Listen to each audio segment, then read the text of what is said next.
and we'll go to the RNC starting now. We'll go to it in a second. But one thing I would like to see tonight, I would like to see, and we've seen some of this, I'd like to see a lot more emphasis, law and order, supporting the police, supporting the law, coming out against lawlessness. Yeah, there's certainly been some of that. I think there cannot be too much of it. I think that should be the number one focus tonight and for the rest of the convention. All right, let's check in with the convention, which just started. Liberty, the pursuit of happiness, as well as religious freedom, the right to assemble, and the right to self-defense. Only in America have these God-given rights so flourished and been categorized as belonging to the people, embodying the very essence of our government. Father, we pray that this outlook and mindset, this form of government continues, as has been our history, especially now when, to our horror, it is being challenged. And so we pray that God gives strength and health to our president, who has splendidly demonstrated daily his determination to defend and maintain the God-given rights of our citizens, as enshrined in our Constitution and in our Declaration, eloquently passed down through our Judeo-Christian tradition. President Trump has stood up fearlessly against those who are corrupting the term social justice so as to deny Americans their birthright and these divine gifts. May God protect him. May God bless all those in government and among our citizens who seek to honor, defend, and preserve our heritage. This land was founded in an epic and providential moment. Like the revelation at Sinai, it was the moment when the vision of God rendezvoused with the soaring and noble plans of appointed men. Yet, every so often, apace various generations, we are compelled to resurrect and give rebirth to our providential beginning, to renew our present days with the exuberance of those founding days. Perhaps that is what is meant when we say, "Make America great again." We pledge to vigilantly protect and tend the garden so as to imbibe its blessed fruits. May God continue to make America great, and may we continue to be his people, one nation, under God, and let us say, Amen. I pledge allegiance to the flag of the United States of America and to the republic for which it stands, one nation, under God, indivisible, with liberty and justice for all.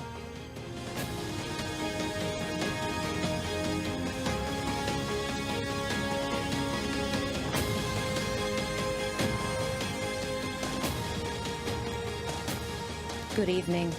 I'm Governor Kristi Noem of South Dakota. I'm here tonight because I believe America is an exceptional nation, founded on three principles: equality, freedom, and opportunity. But today, our founding principles are under attack. This year, the choice for Americans is between a man who values these ideals and all that can be built because of them, and a man who isn't guided by these ideals, and coincidentally, has built nothing. Remember, America's battle for independence and fight for self-governance was something that had never been done before. Men of great intellect and wisdom, like James Madison, the father of our Constitution, hoped our constitutional republic would last for ages, mitigate the problems that would naturally arise from political factions, and prevent tyranny. Madison also authored much of the Bill of Rights because he understood the natural tendency of government to increasingly encroach on the people's consent, and thus our freedom. He urged his colleagues to adopt these amendments to enshrine in our Constitution the ideals laid out in the Declaration of Independence, that all power comes from the people, that the government is created and ought to be exercised for the benefit of the people. Our Constitution guarantees the right to speak, to assemble, and to worship, the right to arm ourselves as a counterbalance to a standing army, and the right to a fair and equitable criminal justice system. We must fight to protect these foundational rights from government interference and indifference. America is unique in the world. Government's power at all levels is limited to the confines of our Constitution, which protects our God-given liberties and civil rights. We are not and will not be the subjects of an elite class of so-called experts. We, the people, are the government. Now, at times, our country has struggled to live up to our founding principles. Another great American, Abraham Lincoln, knew that struggle better than anybody. When he was just 28 years old, Honest Abe saw wild and furious passions worse than savage mobs, he said, taking the place of reasoned judgment. He was alarmed by the increasing disregard for the rule of law throughout the country. He was concerned for the people that had seen their property destroyed, their families attacked, and their lives threatened or even taken away. These good people were becoming tired of and disgusted with a government that offered them no protection. Sound familiar? It took 244 years to build this great nation, flaws and all. But we stand to lose it in a tiny fraction of that time if we continue down the path taken by the Democrats and their radical supporters. From Seattle and Portland to Washington and New York, Democrat-run cities across this country are being overrun by violent mobs. The violence is rampant. There's looting, chaos, destruction, and murder. People that can afford to flee have fled, but the people that can't, good, hardworking Americans, are left to fend for themselves. The Republican Party's commitment to individual rights and self-government is as necessary today as it was in 1860 when we won our first presidential election. Our party respects individuals based on who they are. We don't divide people based on their beliefs or their roots. We don't shun people who think for themselves. We respect everyone equally under the Constitution, and we treat them as Martin Luther King Jr. wished, according to the content of their character, not the color of their skin. In just 4 years, President Trump has lifted people of all races and backgrounds out of poverty. He shrunk government. He put money back into the pockets of hardworking, ordinary Americans. He has advanced religious liberty. He protected the Second Amendment. You can look back 50 years. You won't find anyone that has surpassed President Trump's success on these 4 issues alone. History chooses its heroes for the time in which they live. At our founding, Madison was one of the chosen. When the nation's very existence was challenged, it was Lincoln's turn. Thanks to these men, America is a land of hope. Their examples have been repeated in countless ways by simple Americans following their conscience. But there is another American hero to be recognized, and that is the common American. This is who President Trump is fighting for. He's fighting for you.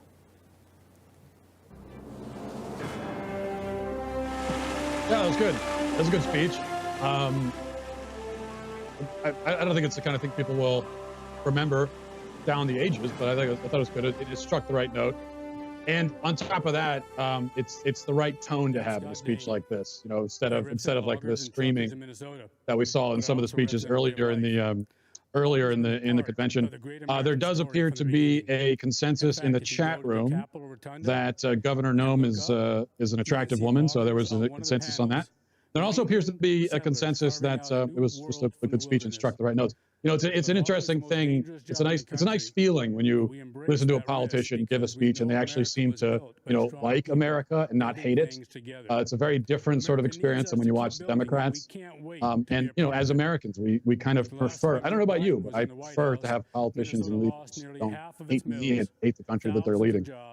Let's go to Scott Dane here. Oh, okay, we got the Associated Contract Law. I've been waiting for this all year. Let's listen. The administration just didn't seem to care. In 47 years in Washington, Joe Biden hasn't done anything for the timber industry. When plants closed in Duluth, Sartell, Cook, and Bemidji, they were just numbers on a paper to the Obama-Biden administration. To me, They were people and jobs and families. Under Obama-Biden, radical environmentalists were allowed to kill the forests. Wildfire after wildfire shows the consequences. Managed forests, the kind my people work in, are healthy forests. Under President Trump, we've seen a new recognition of the value of forest management in reducing wildfires. And we've seen new support for our way of life, where a strong back and a strong work ethic can build a strong middle class. We want to build families where we were raised and stand by communities that stood by us. We want that way of life available for the next generation, and we want our forests there too. President Trump, thank you for helping us do just that.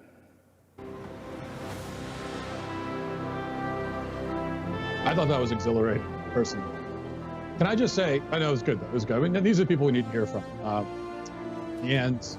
But I just want to say a lot of comments in the chat here are criticizing me because I'm not smiling. And first of all, that is offensive and highly sexist. U.S. Senator Marsha Blackburn from you can stop with the sexist bullying in the chat room. Is a nation no, if we were watching, if this was a Democrat thing, we were all Democrats. They're all around us. They're in the line with us at the grocery all right, Marsha store, Black, this should be in good. the pew with us at church. They're the regular Americans who step up to volunteer and serve when we need them most. They've stood at the forefront throughout this pandemic. The emergency room nurses who go back shift after shift. The medical researchers developing a vaccine and therapies to combat what the Chinese Communist regime unleashed on the world. Cookeville's Double Springs Church of Christ members lifting our country up in prayer and providing for those impacted by tragedy. But tonight, I want to talk to you about another kind of hero, the kind Democrats don't recognize because they don't fit into their narrative.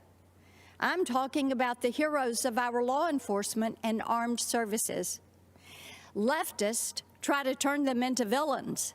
They want to cancel them. But I'm here to tell you, these heroes can't be canceled. Tennessee is full of them. After all, we're the volunteer state. My dad served in the Army in World War II. When he came home, he put on another uniform and for 30 years volunteered to help our underfunded Sheriff's Department.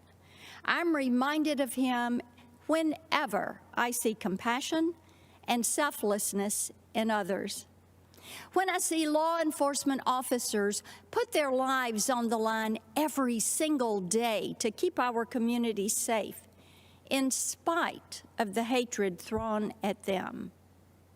When I see the heroes who volunteer to serve our country, putting their lives on the line for our freedom. Many of these heroes call Tennessee home, and we could not be more proud of the brave men and women of the 101st Airborne Division at Fort Campbell.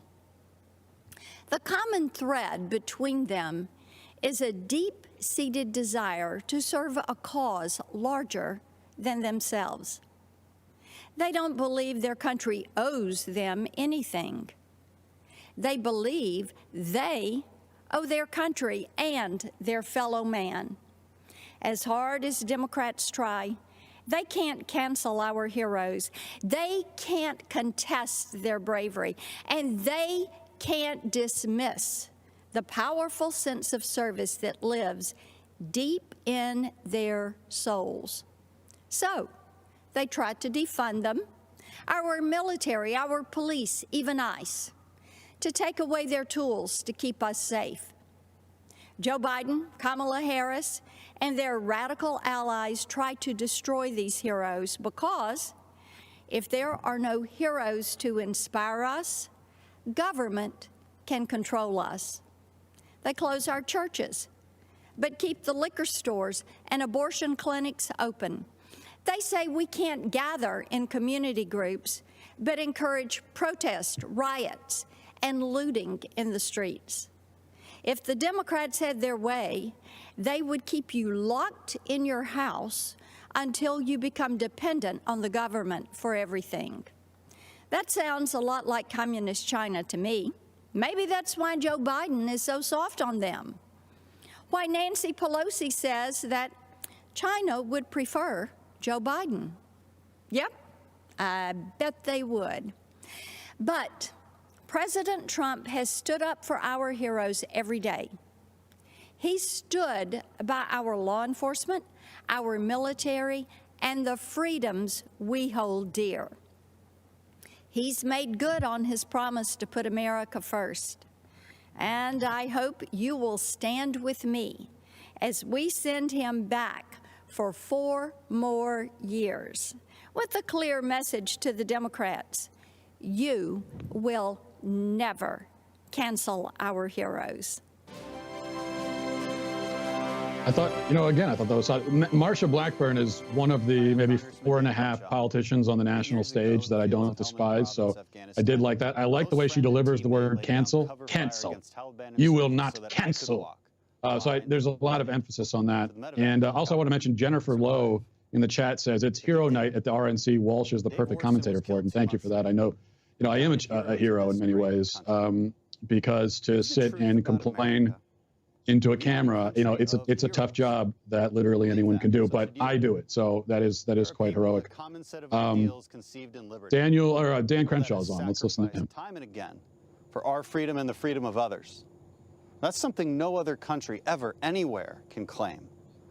Since 9/11, I've seen America's heroes up close. Some of them saved my life. Some of them saved many others' lives. Many of them never made it home. These heroes acted as if the whole struggle depended on them alone, as if any weakness on their part would be a reflection of the whole nation. That's called duty. And America has a long history of it. Our enemies fear us because Americans fight for good, and we know it. It gives us strength. When our heroes are trusted and equipped, then freedom prevails. The defeat of ISIS was the result of America believing in our heroes, our president having their backs and rebuilding our military so we'd have what we needed to finish the mission. The cowering of the Iranian regime and the restoration of the deterrence once lost is the result of America believing in her own might again. But America's heroism isn't relegated to the battlefield. Every single day we see them, if you just know where to look. It's the nurse who volunteers for back-to-back shifts caring for COVID patients because she feels that's her duty. It's the parent who will relearn algebra because there's no way they're letting their kid fall behind while schools are closed. And it's the cop that gets spit on one day and will save a child's life the next. America is the country where the young military wife with 2 young children answers the unexpected knock at the door, looks the man in uniform in the eye, and even as her whole world comes crashing down, she stands up straight, she holds back tears, and takes care of her family, because she must. This is what heroism looks like. It's who we are, nation of heroes. And we need you now more than ever. We need to remind ourselves what heroism really is. Heroism is self-sacrifice. It's not moralizing and lecturing over others when they disagree. Heroism is grace, not perpetual outrage. Heroism is rebuilding our communities, not destroying them. Heroism is renewing faith in the symbols that unite us, not tearing them down. You see, America is a fabric. It's woven from the threads of history's best stories, best attributes, and greatest ideas. The American spirit reflects the oldest and most important virtues: self-sacrifice, courage, tolerance, love of country, grace, and passion for human achievement. We can decide right now that American greatness will not be rejected nor squandered. As the American founding was grounded in individual liberty, so will be our future. But if we are to rediscover our strength, then it must be an endeavor undertaken by each and every one of us. We must become the heroes that we so admire. America was built by them, and our future will be protected by them. It will be protected by you. So God bless America. Very solid speech there. What do you guys think of that? There seems to be Good evening. Seems to be a consensus in the chat that that's the best speech of the night so far. Or maybe that's just my own. That's what I'm deciding, and I'm imposing it on you guys. I volunteered to serve my country in Vietnam. From the jungles of Vietnam to the deserts of Iraq, I have gone where my nation asked. I have borne witness to soldiers' last moments on earth, their lives spent in hope and promise of a better future for all Americans. I was in the Pentagon on September 11th, 2001. I lost friends there that day. In the years that followed, I watched my daughter, son, and son-in-law deploy to Afghanistan. I have looked into the eyes of my grandchildren as they said goodbye to their fathers and hugged them one last time. I lived service. I understand sacrifice. I know leadership. Over the past 3.5 years, I have witnessed every major foreign policy and national security decision by the President. I have been in the room where it happened. I saw only one agenda and one guiding question when tough calls had to be made.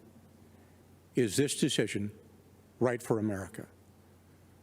When President Donald Trump took office, decades of failed foreign policy had crippled us. He faced wars without end in sight, creation of failed states like Libya and Syria, a past that allowed a terrorist caliphate to grow, and leadership in Washington that allowed our military to atrophy while we spent trillions of dollars abroad instead of investing at home. President Trump has reversed the decline of our military and restructured our national security strategy. With historic investment and vision, our military is now better equipped, better resourced, and better manned than any military in the world. President Trump demolished the terrorist ISIS caliphate in the Middle East and eliminated its leader, al-Baghdadi, one of the world's most brutal terrorists. President Trump took decisive action against Iranian terrorist mastermind, Qasem Soleimani, a man responsible for deaths of hundreds of American servicemen in Iraq. When our NATO allies failed to meet their commitments as we upheld ours, President Trump demanded parity. NATO members have now increased their contributions over $100 billion this year, and NATO's Secretary General credits President Donald J. Trump. President Trump challenged and continues to challenge an ever increasingly provocative and militant China. But make no mistake, President Trump is no hawk. He wisely wields the sword when required, but believes in seeking peace instead of perpetual conflict. Just over a week ago, our president brokered a peace agreement between the United Arab Emirates and Israel, the first in the Middle East in over 25 years. And this week, Afghan negotiators, with help from American officials, will start peace negotiations between the Taliban and the Afghan government to end America's longest war. Ask yourself, has this president kept his promises to keep us out of needless conflicts and to pursue ending wars without end? Has he defended your interests in renegotiating trade deals that previously hurt Americans and our national security? Has he fulfilled his commander-in-chief role by decisively going after our nation's enemies? You and I know the answer is yes. The choice is clear. This is the most important election of our lifetime. The next 4 years will decide the course of our country for decades to come. I am asking you to stand up and be counted so we never have to look back and recall what it was once like in America when men and women were free, our families were secure, and we had a president who served the people. God bless America. Thank you, and good night. Yeah, that was excellent. Here's the thing. We're getting speakers who can talk about how they love America and you actually buy it. It seems genuine. That's what I take from that speech. There's a lot of sincerity and credibility. Okay, this is someone who served the country and for decades. They could speak with a lot of credibility. about it. So, you know, that's just the contrast here between these two things, between the DNC and the RNC is pretty tough for the RNC. I wanted to mention, thank God we have the Daily Wire guys and the DW admins. Days go by so much easier. Love you guys. Well, love you all. Thanks for, it sounds so unnatural coming from me. I love you. I love you all so much. But no, I appreciate you anyway. We're on a handshake basis over here. This is me we're talking about. Also, someone did ask me to rank the Spice Girls. I won't do that right now, but we'll do that in the All Access after this. So stick around for that. Let's go to Tara Myers, school choice advocate. Family and your community. I knew my baby was a human being created by God, and that made him worthy of life. I am thankful that President Trump values the life of the unborn. When we went to register Samuel for kindergarten, we were told to just put him where he would be comfortable. Don't stress him out by trying to teach him. When we pushed for him to attend his neighborhood school with his sisters, we were told, just go home and let us do what we do. When I inquired about functional learning, I was told, this is all you get, like it or not. Well, I did not like it. One size did not fit all. So I helped fight to pass legislation in Ohio for a special needs scholarship so that all students could choose the right program for their needs. I worked to start a new functional learning program at our local private school. Finally, Samuel had an appropriate place to learn. Last December, Samuel was invited to the White House to meet our president and share his thoughts on education freedom. He said, "School choice helped my dreams come true. My school taught me the way I learn best. I was able to fit in. I made many friends. I became a part of my community. My teachers helped me become the best I can be."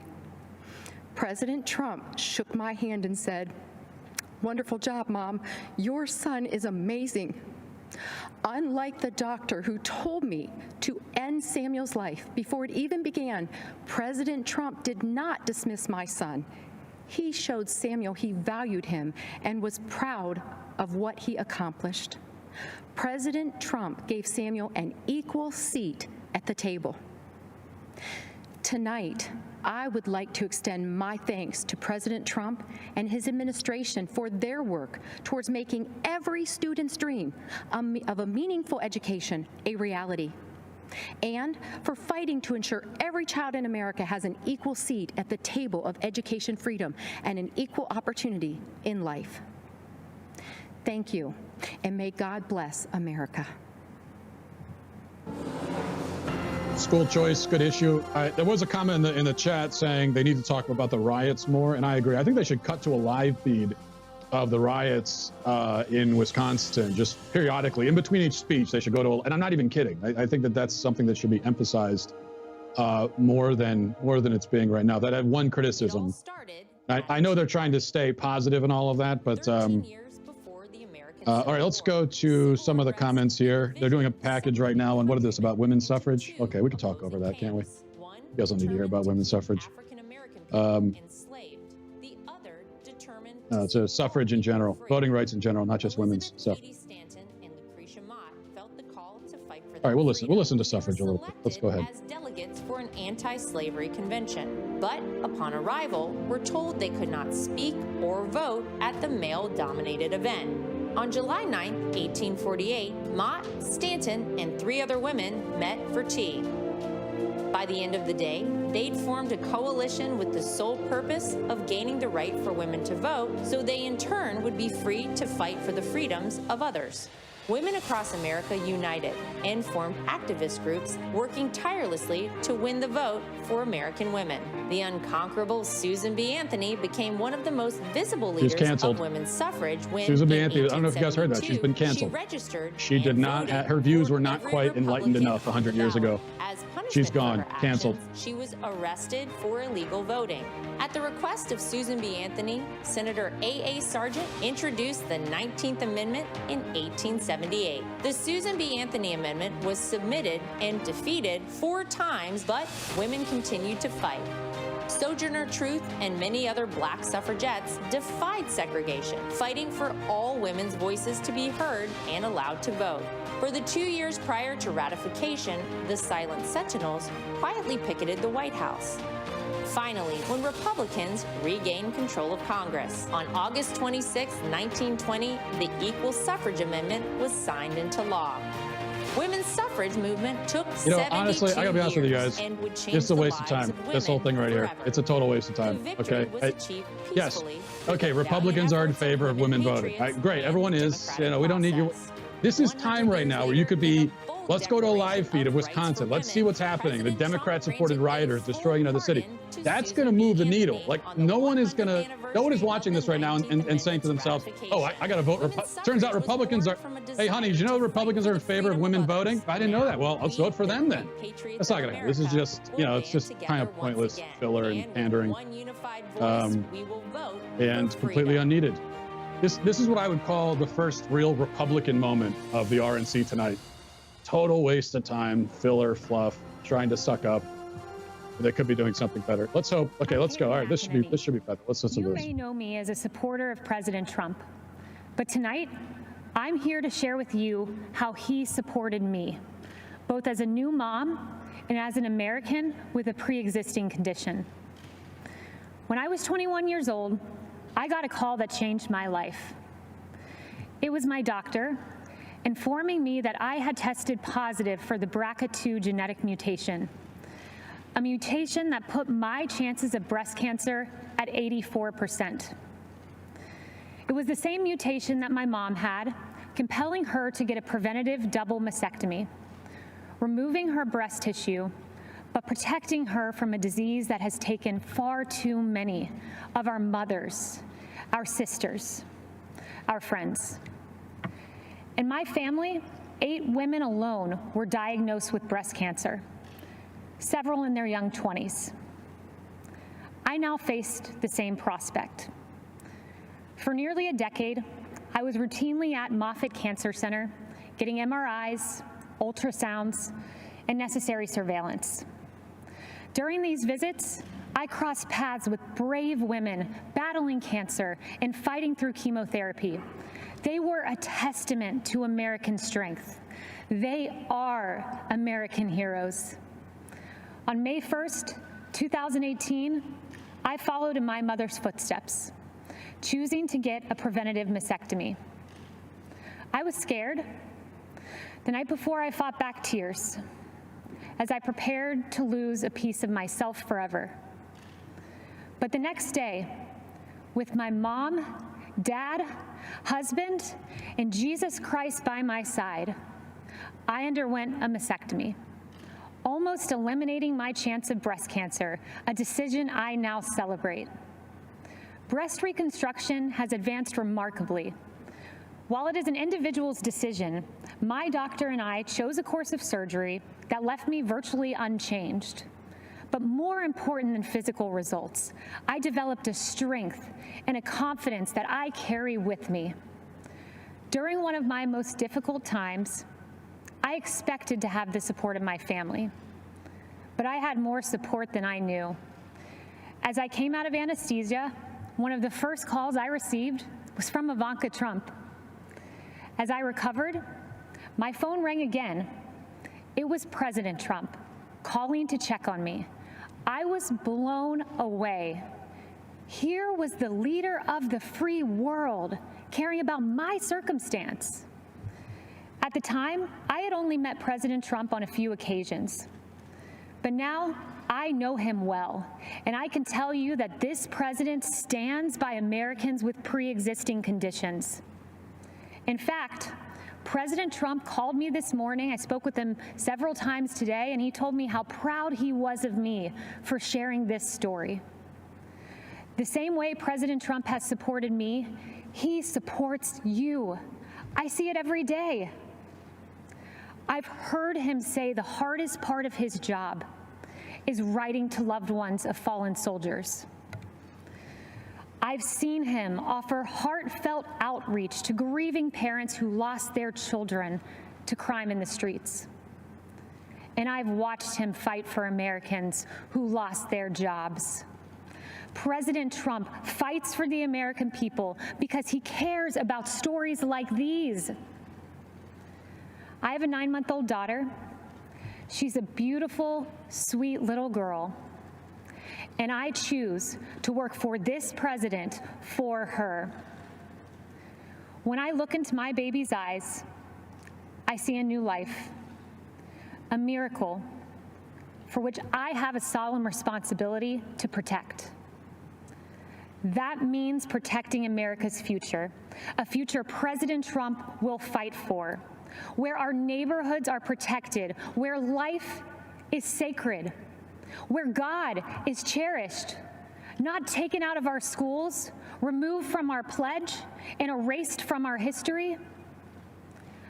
I want my daughter to grow up in President Donald J. Trump's America. Choosing to have a preventative mastectomy was the hardest decision I ever had to make. But supporting President Trump, who will protect my daughter and our children's future, was the easiest.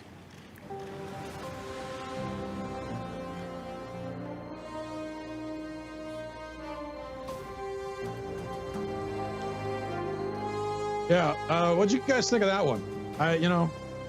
That again, I'll be honest with you, it feels like a little bit of a wasted opportunity to me. I really don't. I was worried that the Republicans would do this because last week at the DNC, it was all about what a nice guy Biden is, and that's all they had to tell us is that Biden's a nice guy. And I was worried that the Republicans would try to counter that by talking about what a nice guy Trump is, and we don't really need to hear that. It doesn't matter that he's a nice guy. I don't care about that at all. In fact, I want to know that he's, law and order, that he's going to take care of business, that he's going to. I think that's what matters most. So let me know in the chat what you guys thought of that. Speech. I thought it was the weakest one so far. The suffrage movement was the gateway that led to women having the opportunities to achieve monumental milestones and accomplish significant achievements in both civic and governmental roles. This evening, we look at heroes in our land. As Second Lady of the United States for the past 3.5 years, I have had the honor of meeting many heroes across this great country.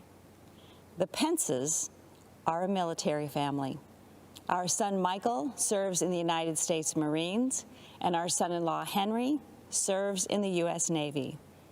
And one of my key initiatives is to elevate and encourage military spouses. These men and women, like our daughter Charlotte and our daughter-in-law Sarah, are the home front heroes.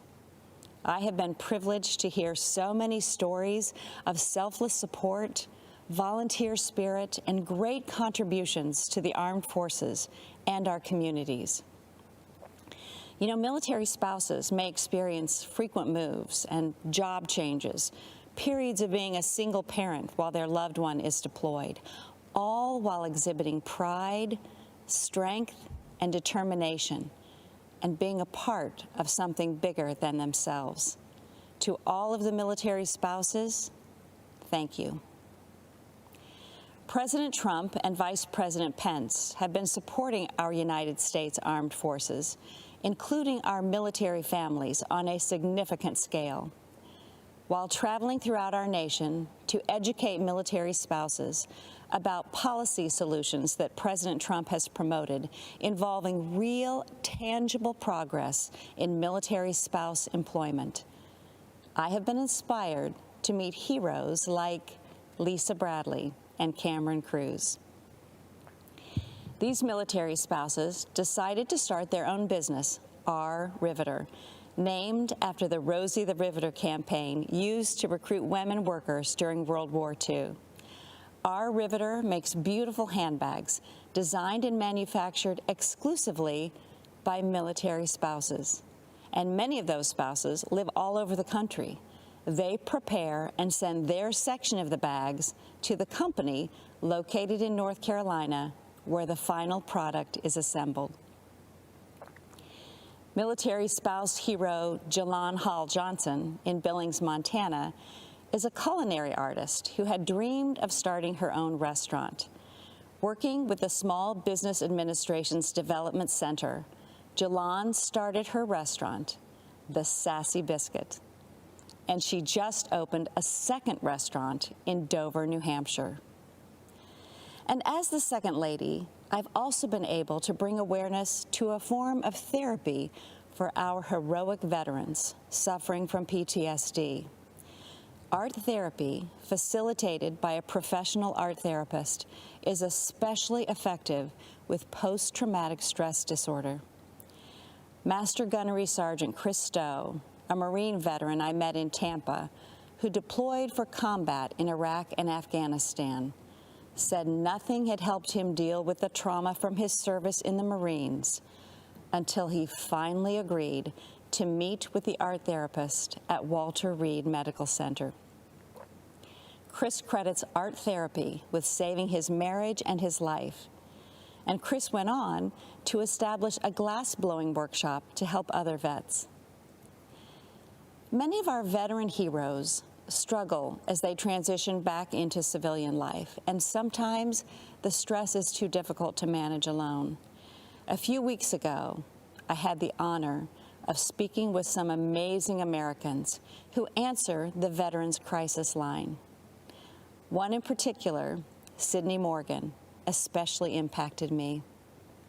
A veteran herself, Sydney said it is the highest honor of her life until they physically walk into a clinic to receive help they deserve, and she can pass their hand to someone ready to help.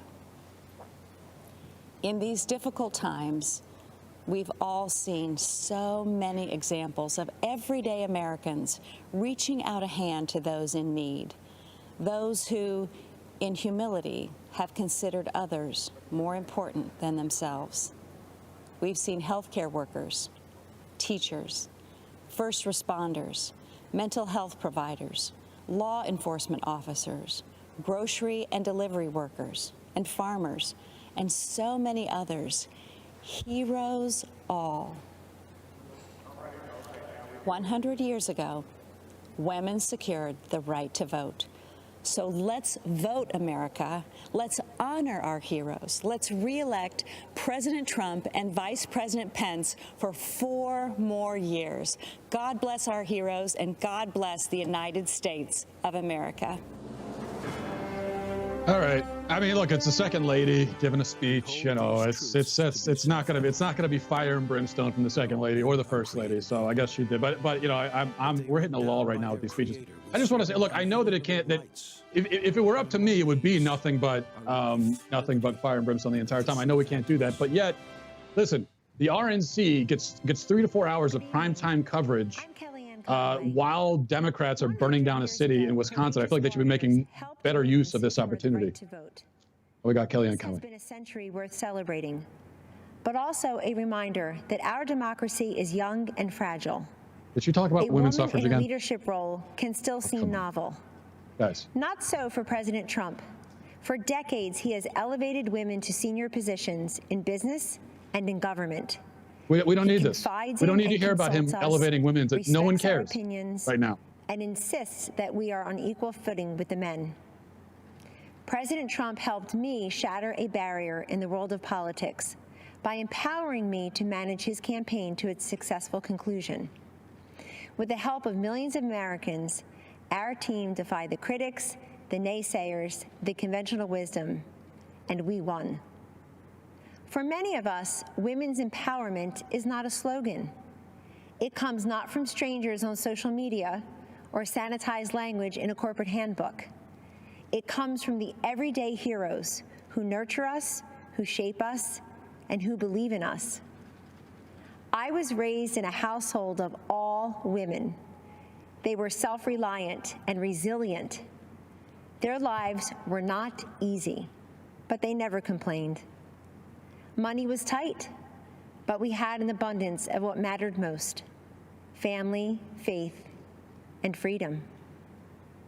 I learned that in America, limited means does not make for limited dreams. The promise of America belongs to us all. This is a land of inventors and innovators, of entrepreneurs and educators, of pioneers and parents, each contributing to the success and the future of a great nation and her people. These everyday heroes have a champion in President Trump. The teacher who took extra time to help students adjust to months of virtual learning. The nurse who finished a 12-hour COVID shift and then took a brief break, only to change her mask, gown, and gloves to do it all over again. The small business owner striving to reopen after the lockdown was lifted, and then again after her store was vandalized and looted. The single mom with 2 kids, 2 jobs, 2 commutes, who 10 years after that empty promise finally has health insurance. President Trump and Vice President Pence notice how every hero is a woman.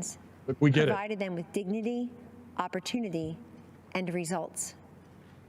I have seen firsthand many times the president comforting and encouraging a child who has lost a parent who has lost a child, a worker who lost his job, an adolescent who lost her way to drugs. Don't lose hope, he has told them, assuring them that they are not alone and that they matter. There always will be people who have far more than us. Our responsibility is to focus on those who have far less than us. President Trump has done precisely that in taking unprecedented action to combat this nation's drug crisis. He told me, "This is so important, Kellyanne. So many lives have been ruined by addiction and will never even know it because people are ashamed to reach out for help and they're not even sure who to turn to in their toughest hour." My wife just came in and handed me this. President This is like Trump a stared 4-finger. directly at this drug crisis next door. Okay. And That's through generosity landmark from my wife. I bipartisan appreciate that. legislation, This is also has helped ambition. secure historic Things are about to get a little investments spicy in here. surveillance, interdiction, education, prevention, I just look. I know. and recovery. I feel like I got. Way to go. How did I drew the short stick on the RNC? I got stuck with Hero Night. And the silence and the stigma. I was the wrong guy for Hero Night, and it turns out. Forward is melting away. This is the man I know, and the president we need for 4 more years.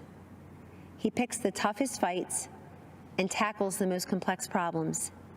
He has stood by me, and he will stand up for you. In honor of the women who empowered me, and for the future of the children we all cherish, thank you, and God bless you always. Good. All right. Okay. Can we get back to something that matters here? I mean, you guys, if you're in the chat and you're a woman, or if you're a man who identifies as a woman, we don't discriminate here. Tell me if you need more of, like, do you need 10 more speeches telling you that you're great because you're a woman? I mean, I don't know, because I'm not a woman. I can't tell you for sure. Belong to the community okay. of the little workers of the I can't talk. I'm a Catholic. I can't talk over the nun in the habit. Let's listen. I was honored to be one of the president's guests at his Salute to America celebration. I must confess that I recently prayed while in chapel, begging God to allow me to be a voice and instrument for human life. And now here I am, speaking at the Republican National Convention. I guess you better be careful for what you pray for. My journey to religious life was not a traditional route, if there is such a thing.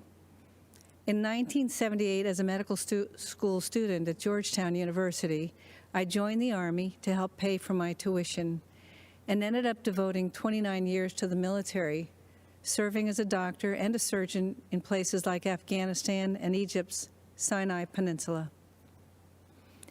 After much prayer and contemplation, I entered my religious order in 2002, working to serve the poor and the sick in Haiti, Sudan, Kenya, Iraq, and in Washington, D.C. Humility is at the foundation of our order, which makes it very difficult to talk about myself. But I can speak about my experience working for those fleeing war-torn and impoverished countries all around the world. Those refugees all share a common experience. They have been all marginalized, viewed as insignificant, powerless, and voiceless. And while we tend to think of the marginalized as living beyond our borders, the truth is the largest marginalized group in the world can be found here in the United States. They are the unborn. As Christians, we first met Jesus as a stirring embryo in the womb of an unwed mother and saw him born 9 months later in the poverty of the cave. It's no coincidence that Jesus stood up for what was just and was ultimately crucified because what he said wasn't politically correct or fashionable.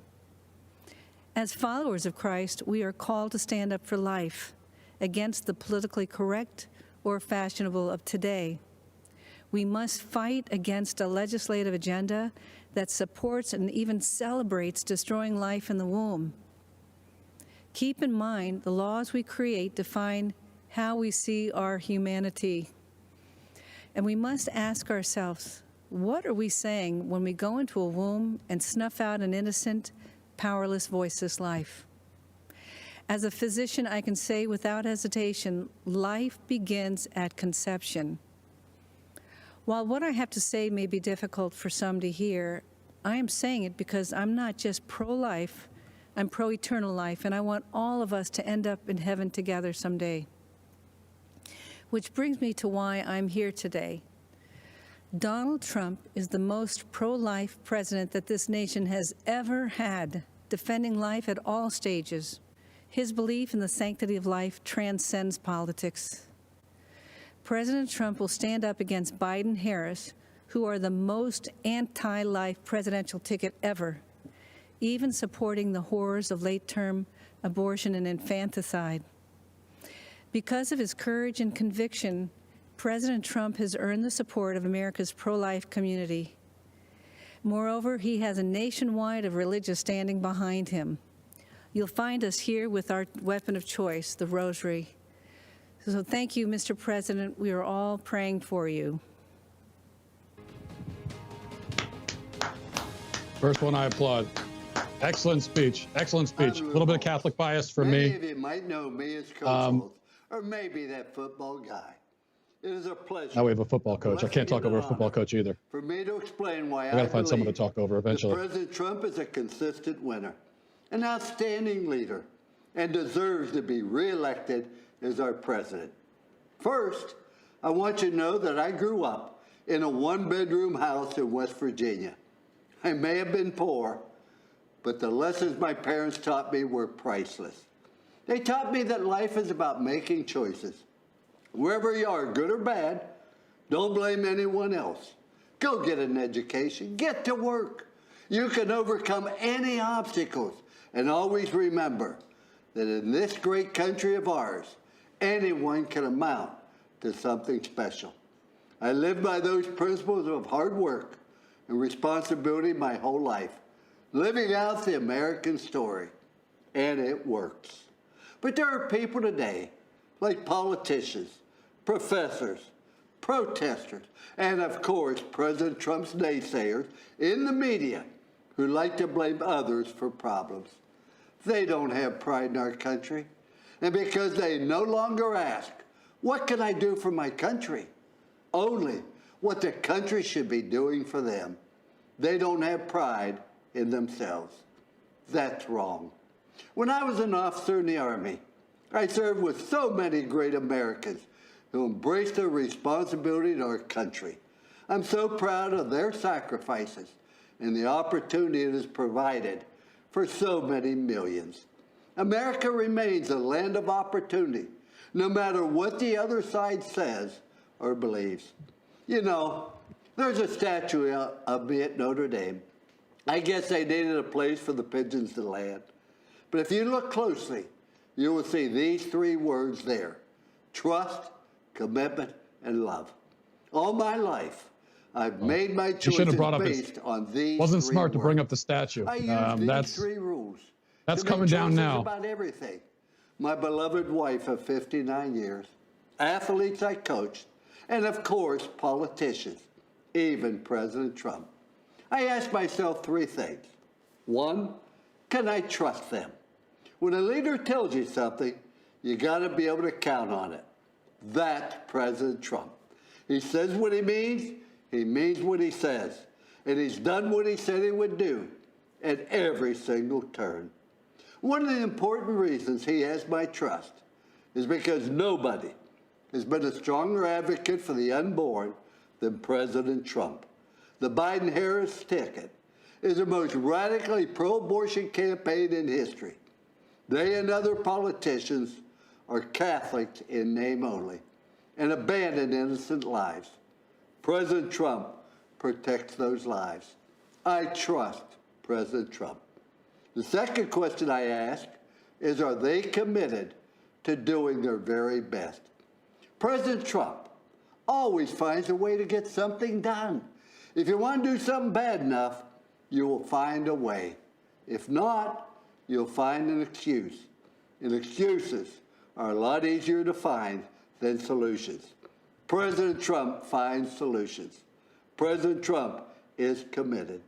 And the third question I ask is, do they love people? Do they care about others? To me, this is very clear. President Trump has demonstrated through his prison reform, advocating for school choice and welfare reform, that he wants Americans from all walks of life to have the opportunity to succeed and live the American dream. President Trump loves our country and our great people. Trust, commitment, and love. In President Trump, we have a president we can trust, who works hard at making America greater and who genuinely cares about people. If I apply this test to Joe Biden, I can't say yes to any of these three questions. I used to ask our athletes at Notre Dame, if you did not show up, you just said Joe Biden doesn't care about people. Why? Can you imagine what would happen to us if President Trump had not shown up in 2016 to run for president? I'm so glad he showed up. Thank you for showing up, Mr. President. I encourage everyone who loves this country, who loves America, to show up in November for President Trump. Thank you. Okay. Hopefully we get another pointless package here so I have things that need to be said. I'm Michael McHale, but my friends call me Mick. I'm a 30-year active duty member of law enforcement in the state of Florida. We have to listen to this too. I am also the president of the National Association of Police Organizations, NAPO. Our organization recently endorsed Donald Trump for re-election as President of the United States. Our endorsement recognized his strong support for the men and women on the front lines, particularly during these challenging times. We value his support of aggressive federal prosecution of those who attack our police officers, his signing of the Law Enforcement Mental Health and Wellness Act, and his support for permanently authorizing funds to support 9/11 first responders and their families. Law enforcement officers across the nation take an oath to run towards danger when everyone else is running away. They do so willingly to protect our families and communities. I'm proud that the overwhelming majority of American police officers are the best of the best and put their lives on the line without hesitation. And good officers need to know their elected leaders and the department brass have their backs. Unfortunately, chaos results when failed officials in cities like Portland, Minneapolis, Chicago, and New York make the conscious decision not to support law enforcement. Shootings, murders, looting, and rioting occur unabated. The violence and bloodshed we are seeing in these and other cities isn't happening by chance. It's the direct result of refusing to allow law enforcement to protect our communities. Joe Biden has turned his candidacy over to the far left anti-law enforcement radicals. And as a senator, Kamala Harris pushed to further restrict police, cut their training, and make our American communities and streets even more dangerous than they already are. Conversely, President Trump supports the creation of a national standard for training on de-escalation and communication to give officers more tools to resolve conflict without violence.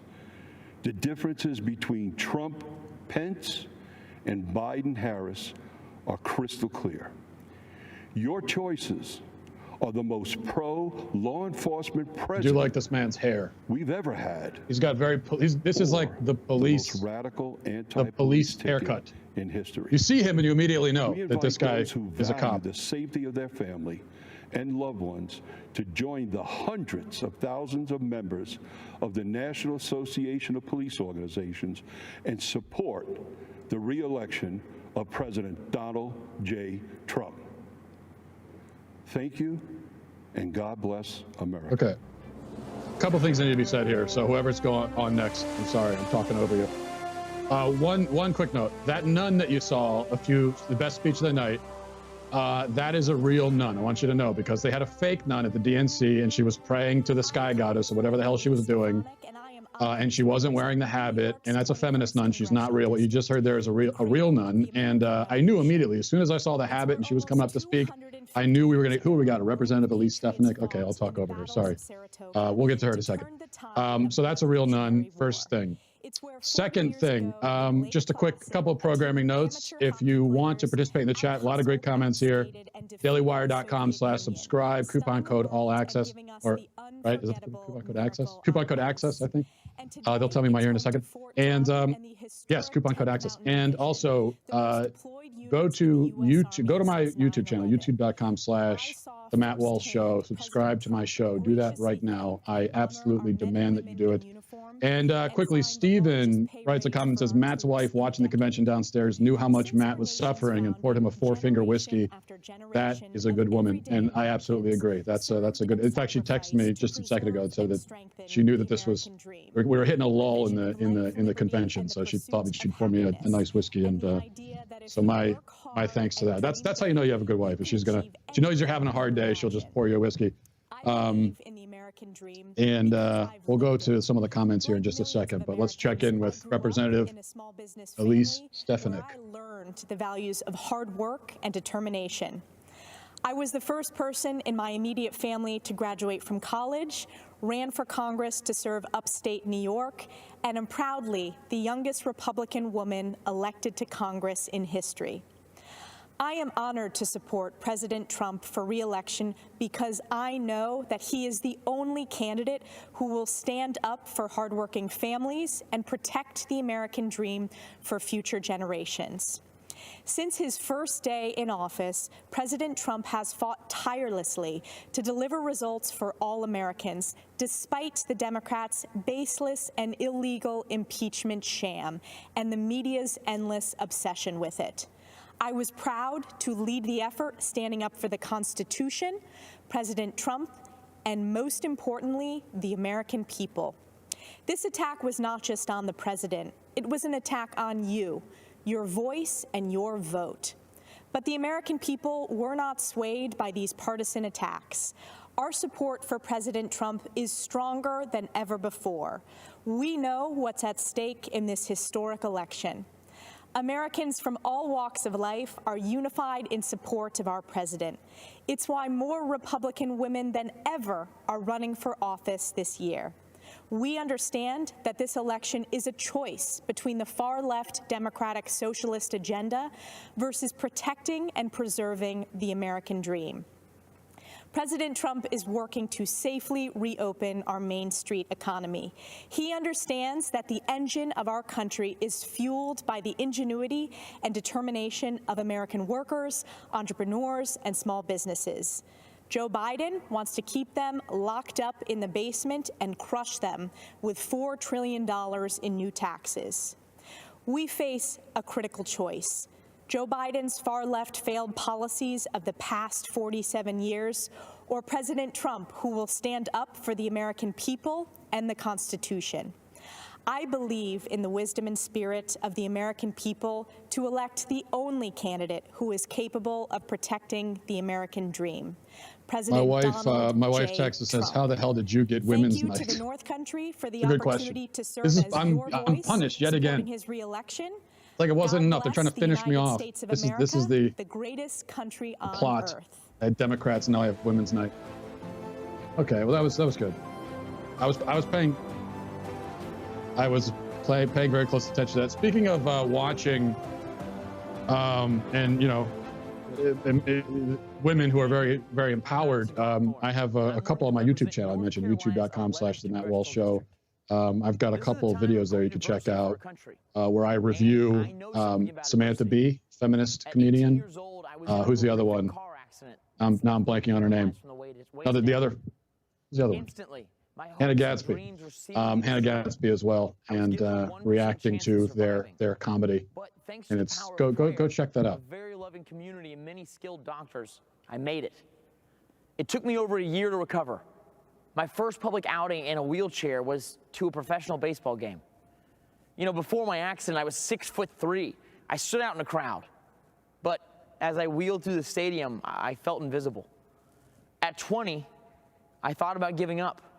However, I knew I could still make a difference. You know, my accident has given me new eyes to see and new ears to hear. God protected my mind and my ability to speak.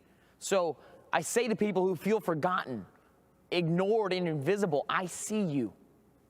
I hear you. At 20, I made a choice. In 2020, our country has a choice. We can give up on the American idea, or we can work together to make our imperfect union more perfect. I choose to fight for the future, to seize the high ground and retake the shining city on a hill. While the radical left wants to dismantle, defund, and destroy, Republicans, under President Trump's leadership, want to rebuild, restore, and renew. I just turned 25. When I'm elected this November, I'll be the youngest member of Congress in over 200 years. And Emily in the chat says, okay, all the conservatives are incredibly attractive. Can't be a coincidence. Well, thank you very much for that, Emily. I'm quite flattered by that comment that I'm sure was directed 22 when he first ran at for me. office. So thank you. And my personal favorite, James Madison, was just 25 years old when he signed the Declaration of Independence. In times of peril, young people have stepped up and saved this country, abroad and at home. We held the line, scaled the cliffs, crossed oceans, liberated camps, and cracked codes. Yet today, political forces want to usher in the digital dark ages, a time of information without wisdom and tribalism without truth. National leaders on the left have normalized emotion-based voting and a radicalized identity politics that rejects Martin Luther King's dream. MLK's dream is our dream, for all Americans to be judged solely on their character. Millions of people risk their lives every year to come here because they believe in the dream of MLK and the American dream.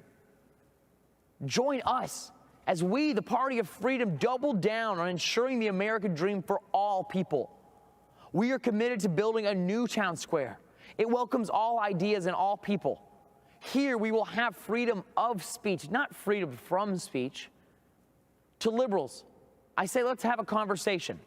Be a true liberal. Listen to other ideas and let the best ones prevail. And to conservatives, I say let's define what we support and win the argument in areas like healthcare and on the environment. In this new town square, you don't have to apologize for your beliefs or cower to a mob. You can kneel before God, but stand for our flag.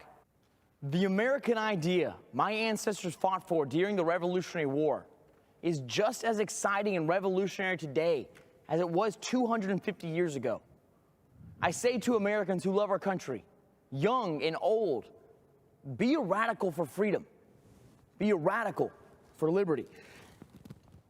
And be a radical for our republic, for which I stand, one nation under God, with liberty and justice for all. Thank you, and may God bless America.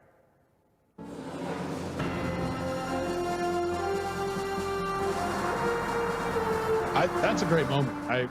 As cynical as I am, I thought that was a great moment. What did you guys think of that? That was very theatrical, but at the same time, just the contrast again between Democrats and what you just saw there. I thought that was good. Team captain, college professor, coach, husband, son, and father. I'm also a lifelong Democrat, but I support Donald Trump. Let me be clear. I didn't come here for the popularity or the praise, the likes or the retweets. I'm here as a servant to God, a servant to the people of our nation, and a servant to our president. I grew up in Grapevine, Texas, a town that my great-grandfather was the first black man to settle as a sharecropper in 1896. My early high school experience included fighting with skinheads and being a witness in an attempted murder trial after my friend shot a skinhead in self-defense. I remember my dad's bravery when he personally stood up against a KKK rally in my town. In my house, my father taught me to back down from no one. I know what racism looks like. I've seen it firsthand. In America, it has no resemblance to President Trump. And I'm fed up with the way he's portrayed in the media, who refuse to acknowledge what he's actually done for the black community. It's confusing the minds of our innocent children. Before I left to come deliver this message, my energetic 8-year-old son, Jackson, stopped me and said, "Dad, can you please just tell everyone that all lives need to matter and that God loves everyone?" In that moment, I realized that my 8-year-old had figured out what so many adults have seemed to forget. We are not as divided as our politics suggest. At some point, for the sake of our children, the policies must take priority over the personalities. So because you have an issue with President Trump's tone, you're going to allow Biden and Harris to deny our underserved black and brown children school choice? Are we so offended by the president's campaign slogan, "Make America Great Again," that we're going to ignore that Joe Biden and Kamala Harris have collectively been responsible for locking up countless black men for nonviolent crimes? Are you going to allow the media to lie to you by falsely claiming that he said there were very fine white supremacists in Charlottesville? He didn't say that. It's a lie. And ignore the so-called Black Lives Matter organization that openly, on their website, calls for the destruction of the nuclear family. My fellow Americans, our families need each other. We need this is the message right here. This is what we need. With their wives and children. The future of our communities depend on it. I'm blessed to be able to run inner-city youth programs and to also teach in prisons across America. The inmates in my federal prison program literally receive days off their sentence just for attending my class. And that's thanks to President Donald Trump and his First Step Act. President Trump cared about these Americans and their families, even when so many others had left them behind and had written them off. I'm forever grateful for President Trump for that. He endures relentless attacks, and so do many of us, like myself, who support him. But my mama always told me, when the Lord starts blessing, the devil starts messing. This convention marks a time to celebrate our history. Republicans are the party that freed the slaves and the party that put the first black men and women in Congress. It's the party of Frederick Douglass and Abraham Lincoln. And now, Tim Scott and Donald Trump. Our president has made incredible strides to end mass incarceration and give unprecedented opportunities for black in America to rise. America, let this election be a call for all God's people who are called by his name to humble ourselves and pray together and to seek his face and to turn from our wicked ways. Then he will hear us from heaven and he will forgive our sins and he will heal our land. Amen. And God bless America. Amen. I thought that was good. While he was speaking, Jack Brewer, April says, "Oh, this is cute." I don't think cute is what he's going for there. I don't think it was cute at all. I think that it was, I think that it was very much a football player speech. He's a former football player, so I could imagine him in the huddle saying that, kind of intimidating, but also, you know, like inspiring. Exactly what you need to be as a football team captain. Standing up to tyranny is not easy. I know. When I spoke out against China's one-child policy and other injustices, I was prosecuted, beaten, sent to prison, and put under house arrest by the Chinese Communist Party, the CCP. In April 2012, I escaped and was given shelter in the American Embassy in Beijing. I'm forever grateful to the American people for welcoming me and my family to the United States, where we are now free. The CCP is an enemy of humanity. It is terrorizing its own people, and it is threatening the well-being of the world. In China, expressing beliefs or ideas not approved by the CCP, religion, democracy, human rights can lead to prison. The nation lives under mass surveillance and censorship. The U.S. must use its values of freedom, democracy, and the rule of law to gather a coalition of other democracies to stop CCP's aggression. President Trump had led on this, and we need the other countries to join him in this fight, a fight for our future. Standing up to fight unfairness isn't easy, I know.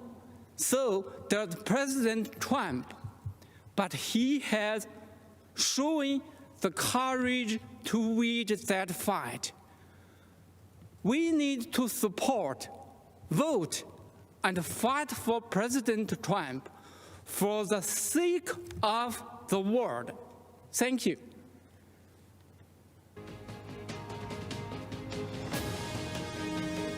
I thought it was good. I mean, that's good to hear from that perspective as well. Tonight, as we celebrate America as a land of heroes, I'm here at a VFW Post of Heroes in West Hampton Beach, New York.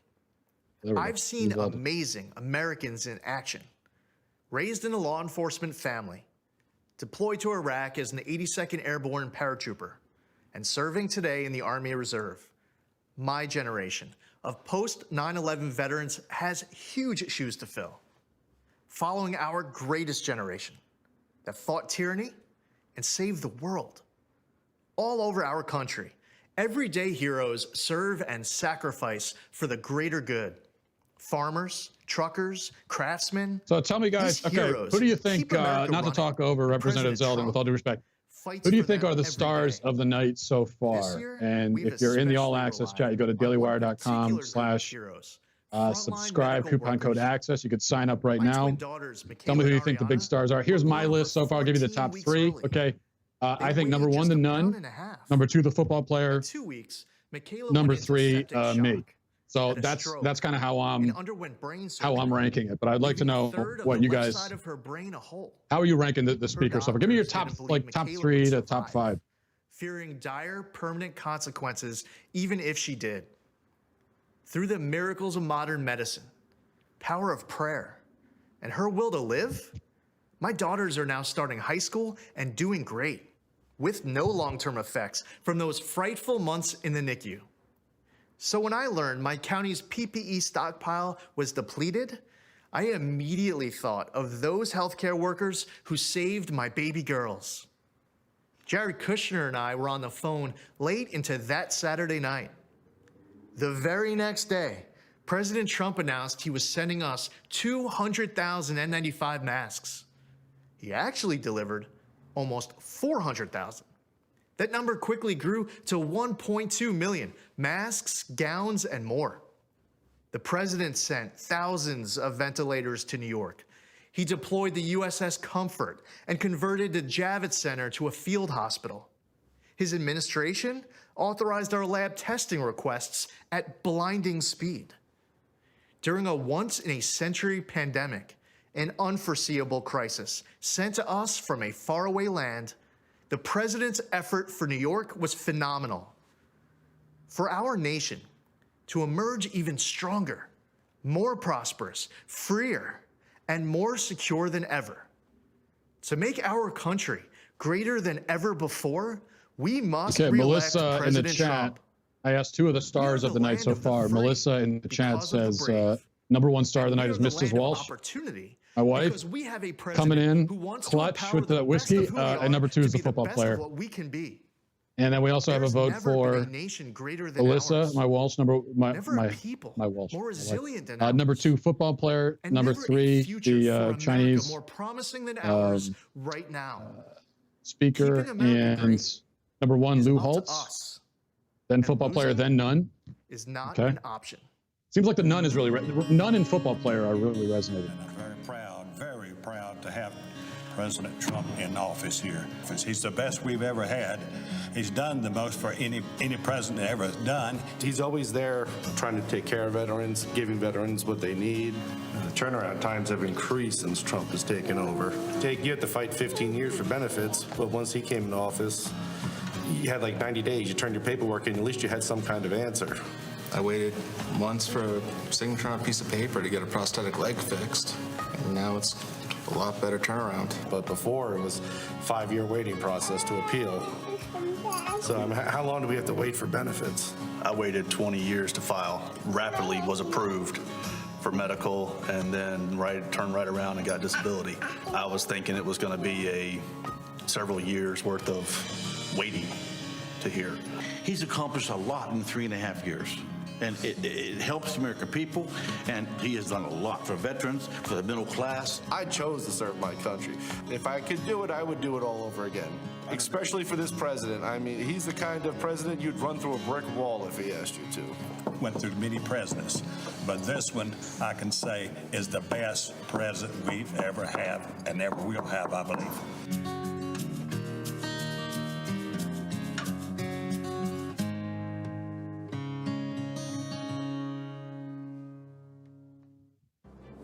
Hello, everyone, and thank you for inviting me into your home this evening.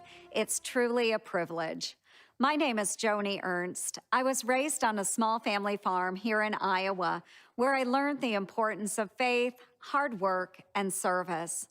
I worked my way through college, then dedicated my life to serving my country as a local official, a battalion commander in the military, and so we get, as a U.S. Senator. Joni Ernst with the plaid and the straw in the background. It's more than a word to me. And what's there a tractor back there too? A way of life. It's totally authentic. I'm sure there's no pandering here. Iowa in 2008 when I was in the National Guard. We saw historic floods that swept through the communities. We lent a helping hand to our fellow Iowans who were literally underwater. Harry in the chat says, I don't remember inviting this lady over. Let's go. She said, thank you for inviting me. I didn't invite her into my home. Joni, all due respect, I didn't invite you in the first place. The recent derecho can I just say, if you don't live in Iowa, I think so. There's been a lot of good speeches. Much about it at first. I would like to see more. Now, the Jack Brewer, the football player, he talked about Black Lives Matter and mentioned how on their website they list the destruction of the nuclear family as one of their goals, which is true because they're a Marxist organization. It's another missed opportunity, though. Generally, with this convention so far, is that I think that they should go much harder against Black Lives Matter because this is a Marxist extremist organization that is responsible for violence and chaos all across the country. And I think they should be making that case during this convention while they've got prime time attention. They should be making that case a lot more direct than they have been. President Trump quickly signed an emergency declaration for Iowa to provide relief. And of course, when President Trump came to Cedar Rapids, the national media finally did too. For years, I've worked closely with the president for farmers in Iowa and across the country.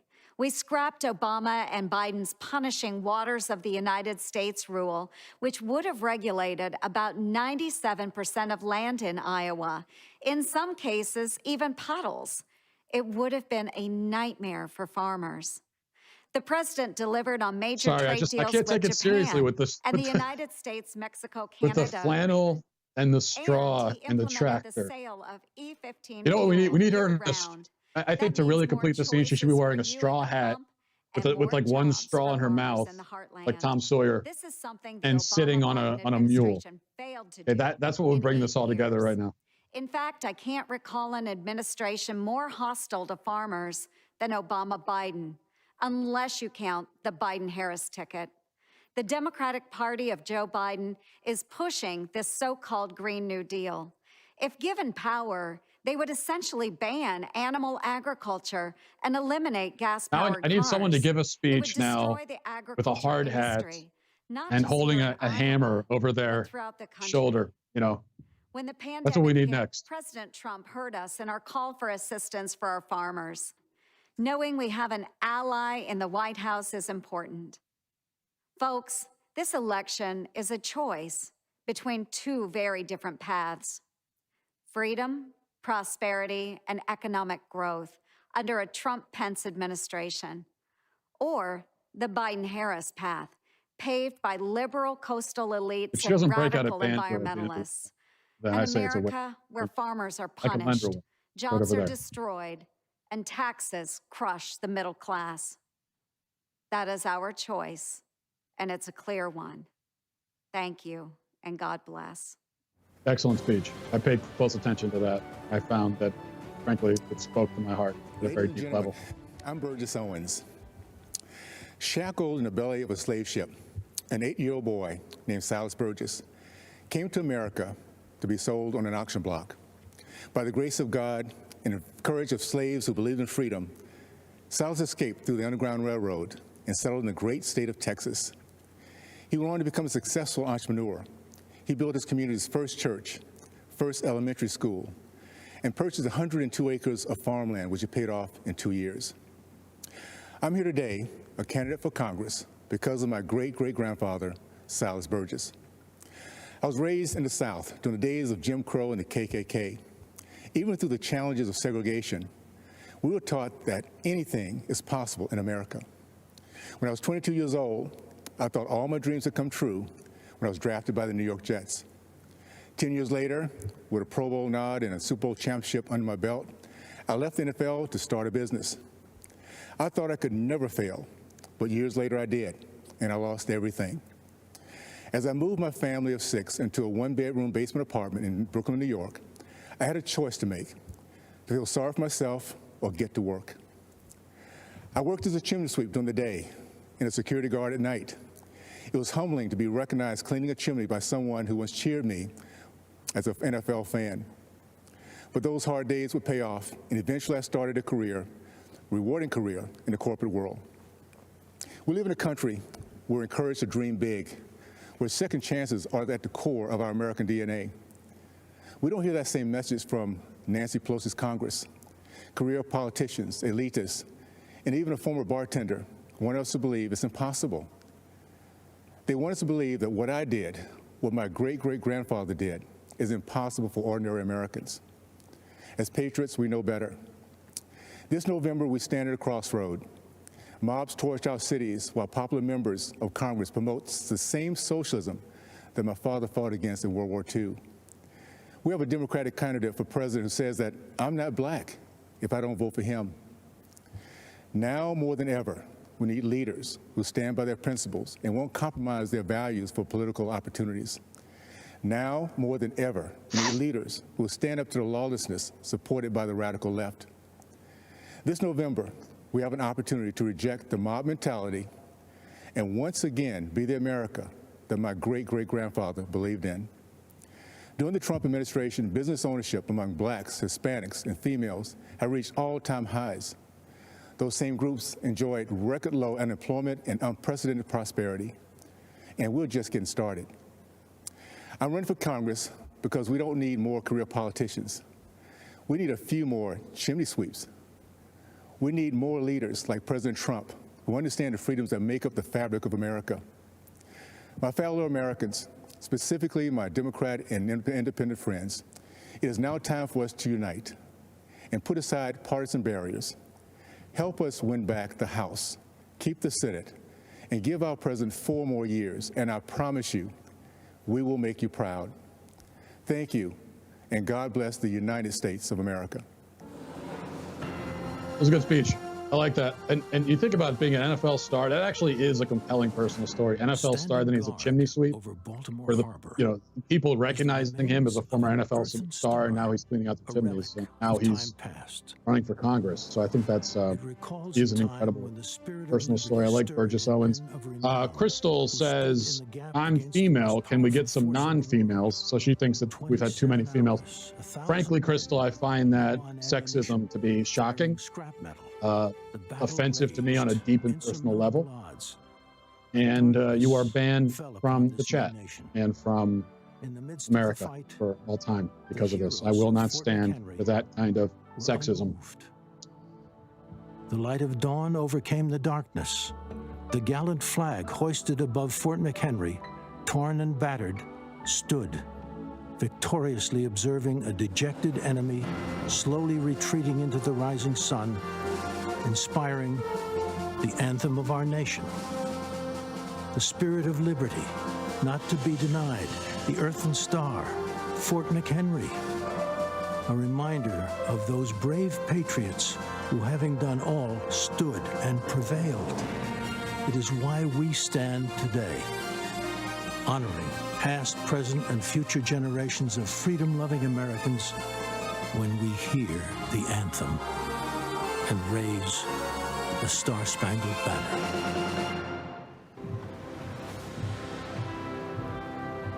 Good evening, America. I'm Lara Trump, daughter of Bob and Linda Unaska, sister to Kyle, mother to Luke and Carolina, and the daughter-in-law of our 45th president, Donald J. Trump. But tonight, I come to you simply as an American.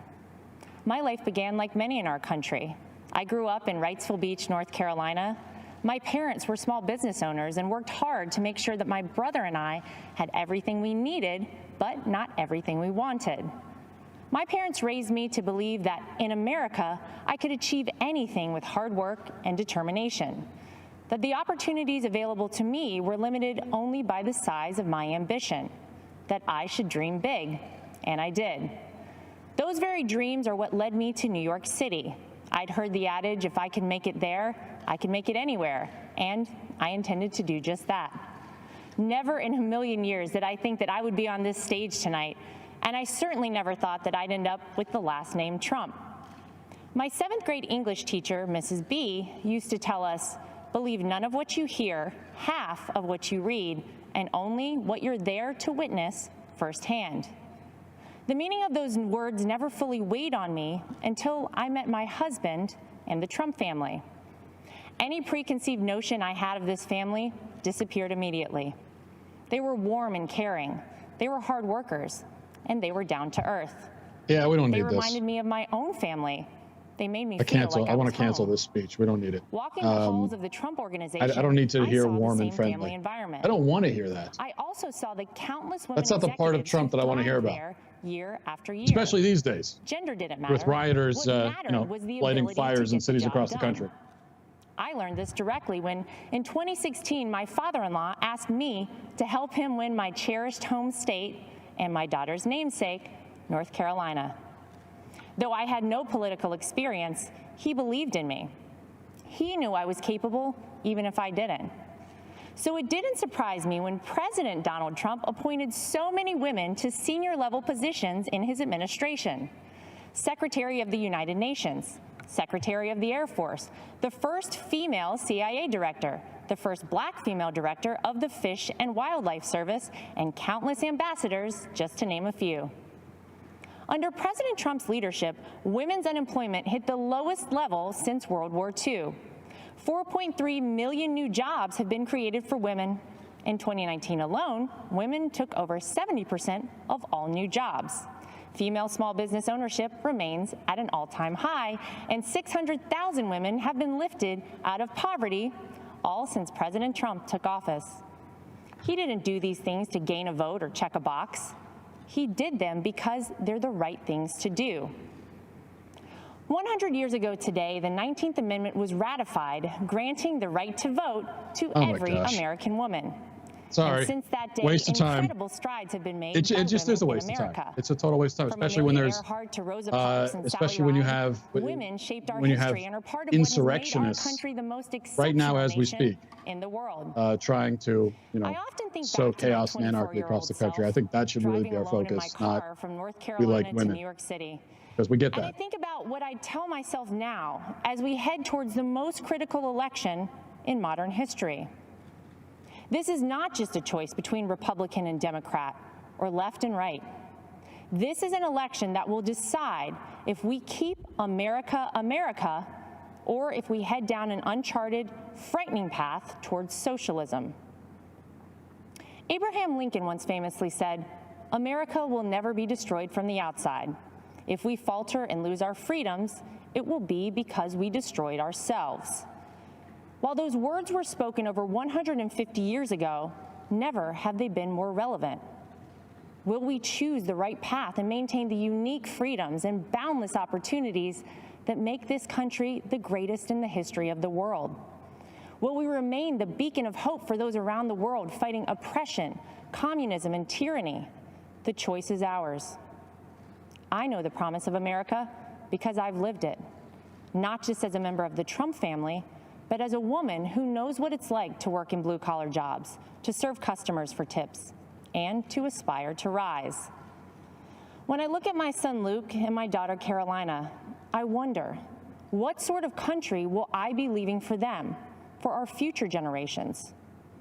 In recent months, we've seen weak, spineless politicians cede control of our great American cities to violent mobs. Defund the police is the rallying cry for the new radical Democrat Party. Joe Biden will not do what it takes to maintain order, to keep our children safe in our neighborhoods and in their schools, to restore our American way of life. We cannot dare to dream our biggest dreams for ourselves or for our children while consumed by worry about the safety of our families. President Trump is the law and order president, from our borders to our backyards. President Trump will keep America safe. President Trump will keep America prosperous. President Trump will keep America America. If you're watching tonight and wrestling with your vote on November 3rd, I implore you. Let's not make that the slogan. Tune out the distorted Keep news and America biased America. I commentary don't know if it. and hear I get it what you're straight going from for, someone but who knows. I wasn't born a Trump. I'm from the South. I was raised a Carolina girl. I went to public schools and worked my way through a state university. Mrs. B from my 7th grade English class was right. What I learned about our president is different than what you might have heard. I learned that he's a good man, that he loves his family, that he didn't need this job, that no one on earth works harder for the American people, that he's willing to fight for his beliefs and for the people and the country that he loves. He is a person of conviction. He is a fighter and will never stop fighting for America. He will uphold our values. He will preserve our families. And he will build upon the great American edict that our union will never be perfect until opportunity is but equal is he for pro-woman? That's what I need to know. I haven't heard that enough yet. especially for Where women. does he stand Our 40th vis-a-vis the President, issue Ronald of women? said it best. Is he pro? Is he The anti? dreams of I haven't. people may differ, I'm not sure yet. We haven't everybody quite wants their covered that dreams to come ground. So true. I'm really waiting to hear. And America, above all places, gives us the freedom to do that. It's up to us to keep this country a place where no dream is out of reach for our children and generations beyond. To my father-in-law, thank you for believing in me. Thank you for bravely leading this country, and thank you for continuing to fight every day for America. May God bless and protect the Gulf states in the path of the hurricane. May God bless our troops, and may God continue to bless this incredible country. Okay. good. I know some of this stuff is necessary. At least it's not as bad as during the DNC convention when we got 5 minutes on Joe Biden's favorite ice cream topping. So nothing is nearly rising to that level. My heart, since my beloved Jackie was taken from me. This is her story. There were two things that Jackie loved to do every day. One was to go to the gym and tweet out Bible verses and prayers to her friends. On November 19th, the tweets stopped. That day started out like any other day. She left for the gym early in the morning. I heard the garage door open. Seconds later, I heard the car horn. I went outside to see if she had forgotten something. What I saw was a Jeep blocking her car in the driveway. I noticed the bullet hole in Jackie's window. I saw someone jumping into the Jeep and speeding away. Jackie had just been shot and killed in cold blood. We think this was a carjacking gone wrong, very wrong. Every time I open the garage door or stand in the driveway, I hear that horn. I see her slumped in the seat. When I go to bed at night, that sound and image haunt me. That's my life sentence. It's a sentence being served by too many families left behind by senseless killings. Albuquerque, where I live, is one of the most violent cities in the country. Fewer than 50% of homicides are solved.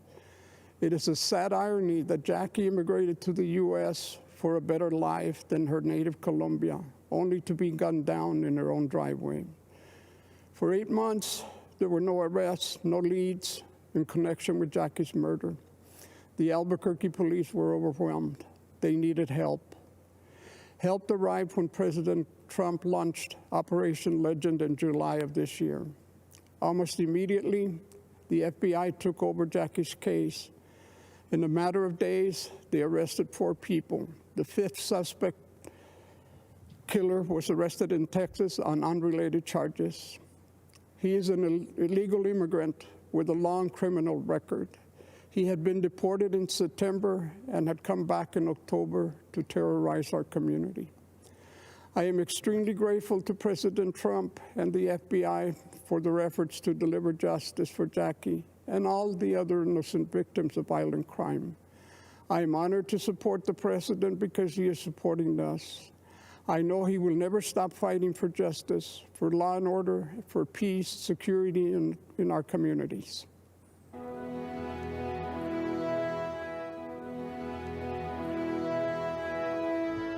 Greetings, my fellow Americans. I am Clarence Henderson. There have been movements that have changed the course of history. Among the most extraordinary was the Civil Rights Movement. 60 years ago, segregation was legal and enforced. The simple act of sitting at a lunch counter could lead to physical harm, jail time, or worse. I know from personal experience. Walking into Woolworth's department store on February 2nd, 1960, I knew it was unlike any day I'd experienced before. My friends had been denied service the day before because of the color of their skin.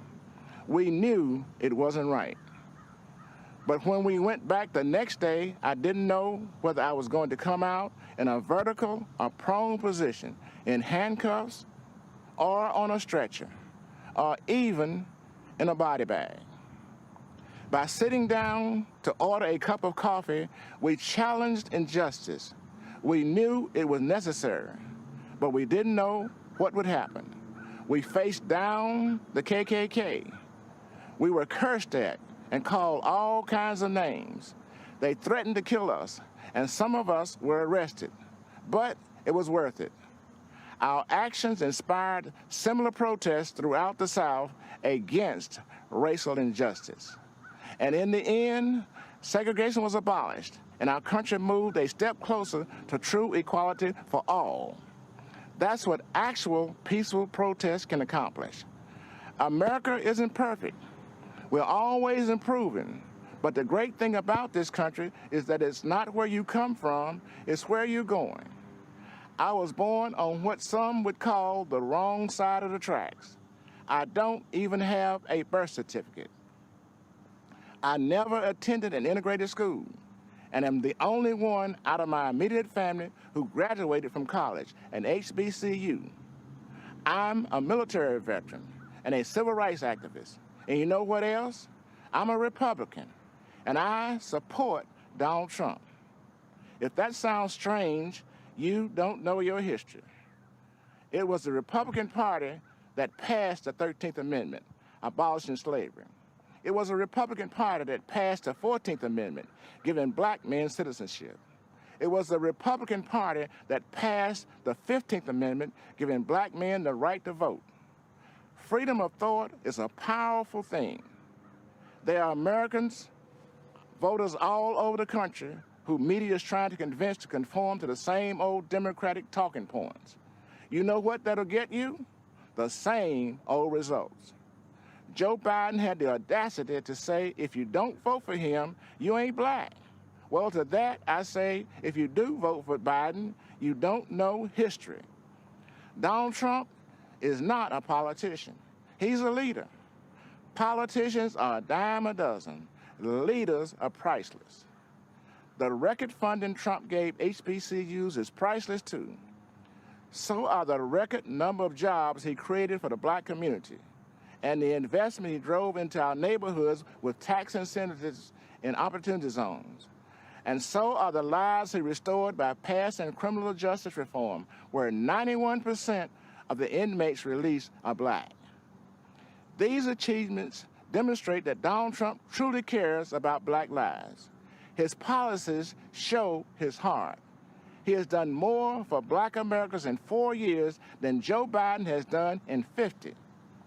Donald Trump is offering real and lasting change, an unprecedented opportunity to rise, a country that embraces the spirit of the civil rights movement of the 60s, a place where people are judged by the content of their character, their talents and abilities, not by the color of their skin. This is the America I was fighting for 60 years ago. This is the America Donald Trump is fighting for today. Let's all join in this fight for re-electing President Trump on November 3rd. Thank you.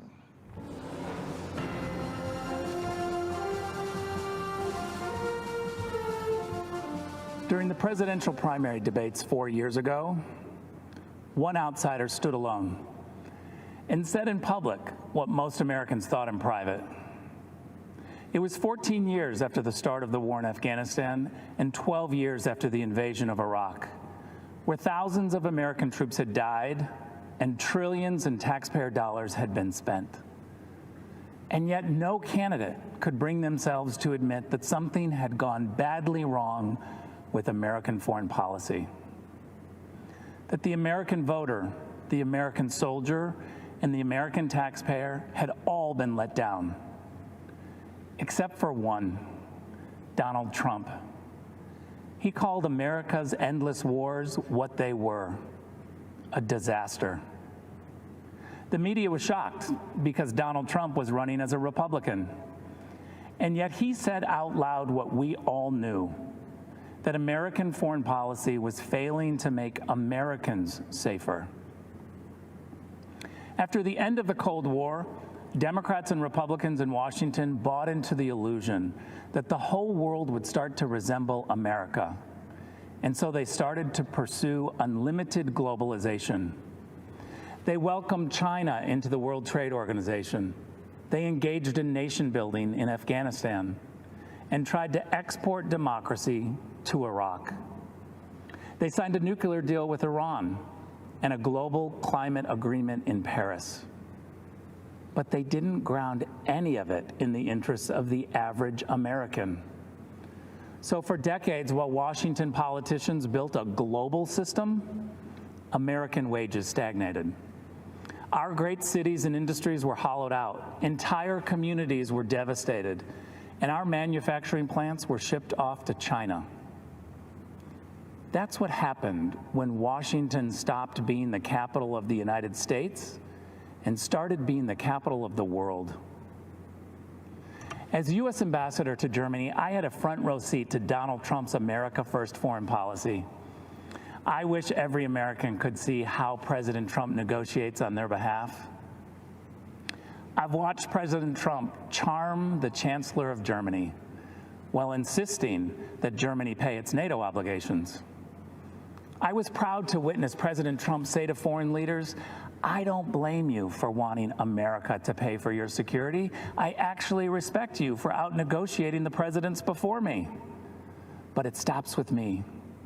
I won't let the American taxpayer be taken advantage of."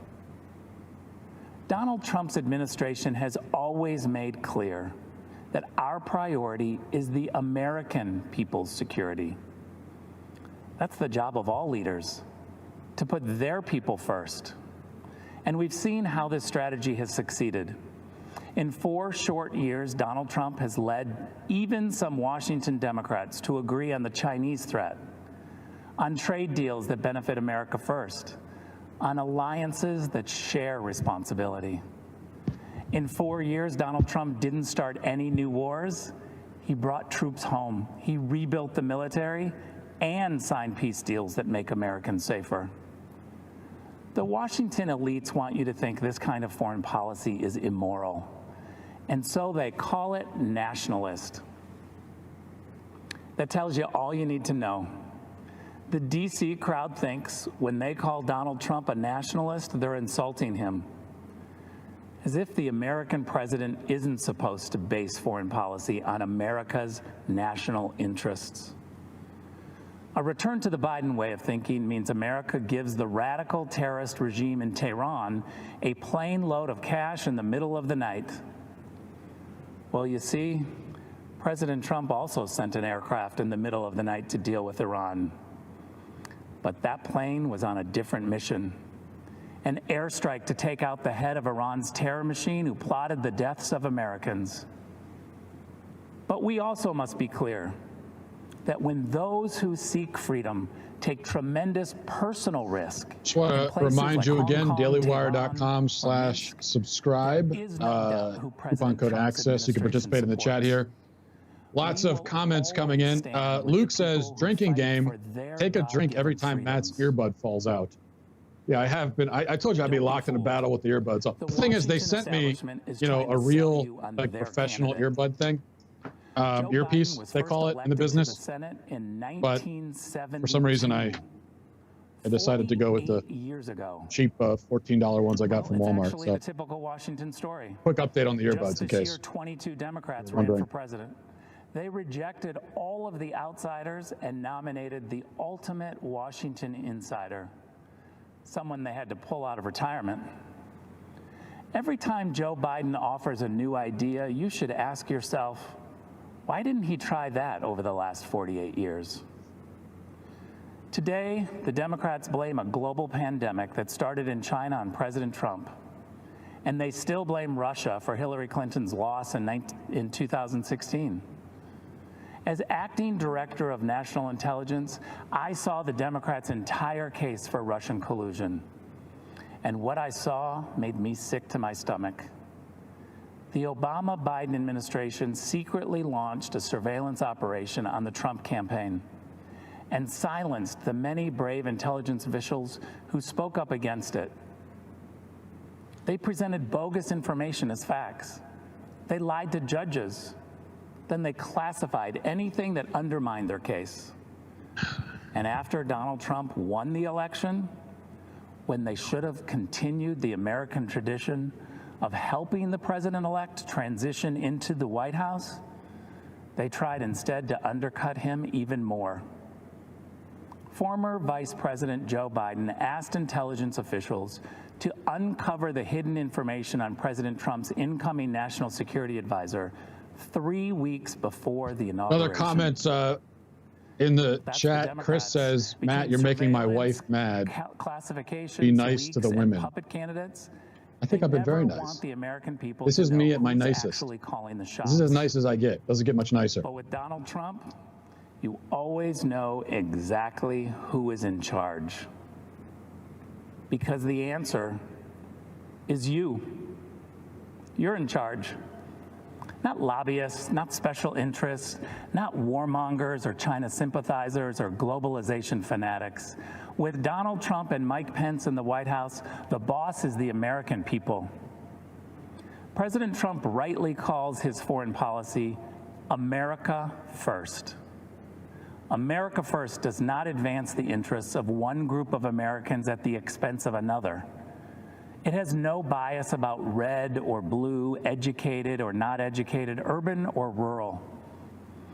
America First is simply the belief that politicians should focus on the equality and dignity of every American, and that this duty is fulfilled by promoting the safety and wealth of the American people above all else. That's America First. That's the Trump doctrine. And that, my friends, is 4 more years.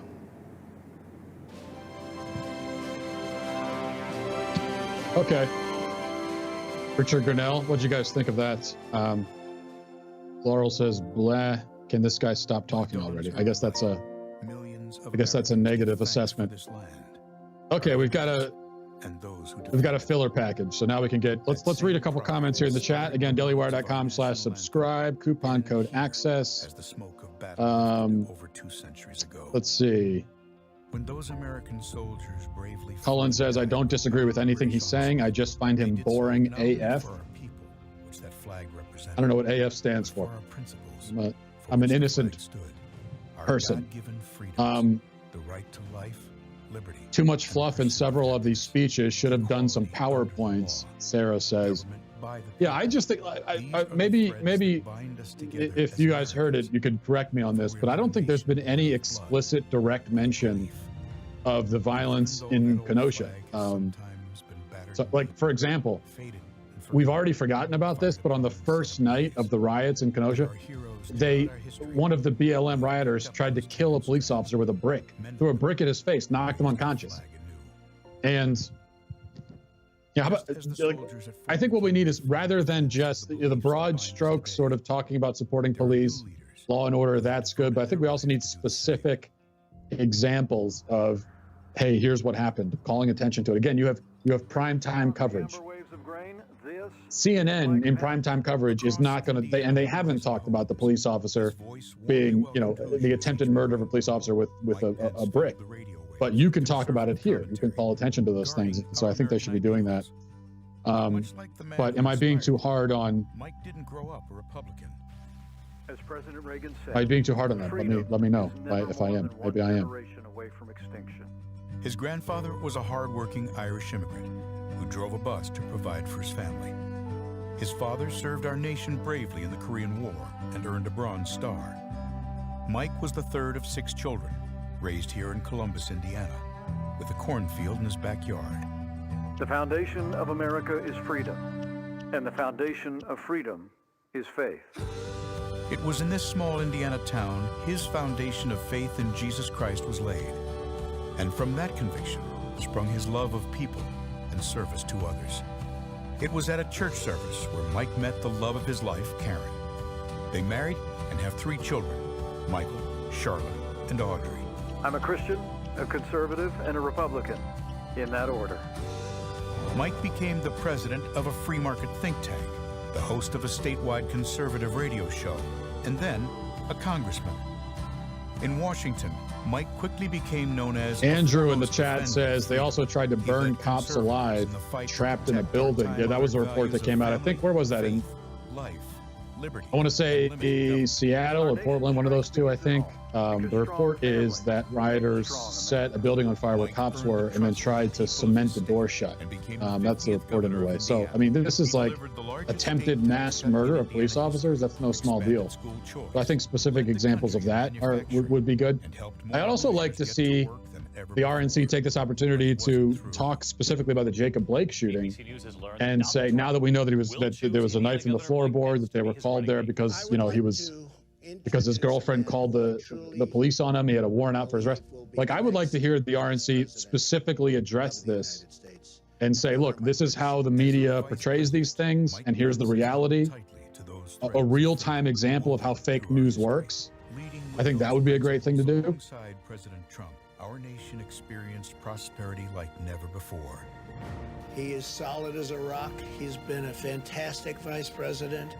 And now, in these uncertain days, we are equipped to overcome. In times of trouble, some call to retreat from those ideals. But Americans throughout history have lifted them in triumph, hope, and resilience. Mike Pence knows those stars and stripes do not merely represent who we are, but more importantly, what we can be. As the sun rises again on America, we lift our eyes to those lofty truths to guide our country and every one of us to greater heights. In this land of the free and home of the brave. Vice President Mike Pence.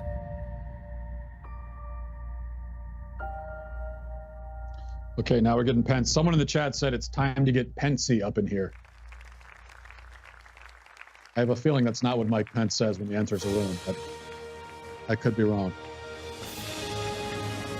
Okay, Mike Pence Please welcome is coming to speak. Vice President of the United States, Mike Pence, accompanied by the Second Lady, Mrs. Karen Pence.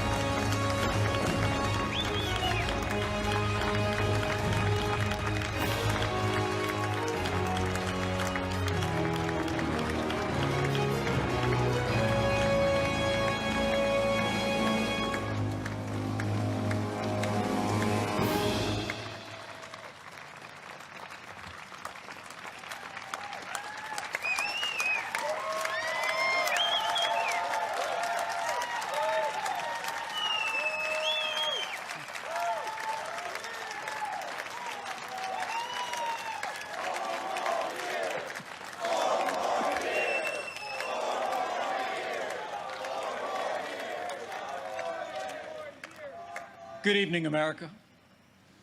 It's an honor to speak to you tonight from the hallowed grounds of Fort McHenry, the site of the very battle that inspired the words of our national anthem. Those words have inspired this land of heroes in every generation since.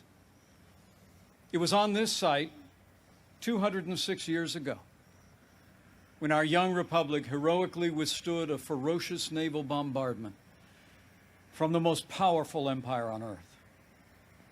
They came to crush our revolution, to divide our nation, and to end the American experiment. The heroes who held this fort took their stand for life, liberty, freedom, and the American flag. And those ideals have defined our nation. But they were hardly ever mentioned at last week's Democratic National Convention. Instead, Democrats spent 4 days attacking America. Joe Biden said that we were living through a season of darkness.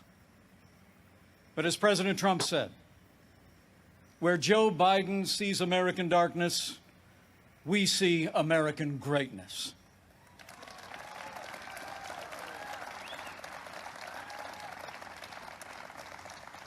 In these challenging times, our country needs a president who believes in America, who believes in the boundless capacity of the American people to meet any challenge, defeat any foe, and defend the freedoms we hold dear.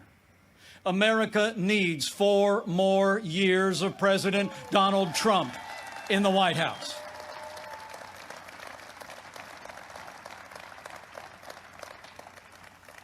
Before I go further, allow me to say a word to the families and communities in the path of Hurricane Laura. Our prayers are with you tonight, and our administration is working closely with authorities in the states that will be impacted. FEMA has mobilized resources and supplies for those in harm's way. This is a serious storm, and we urge all those in the affected areas to heed state and local authorities. Stay safe, and know that we'll be with you every step of the way to support, rescue, respond, and recover in the days and weeks ahead. That's what Americans do.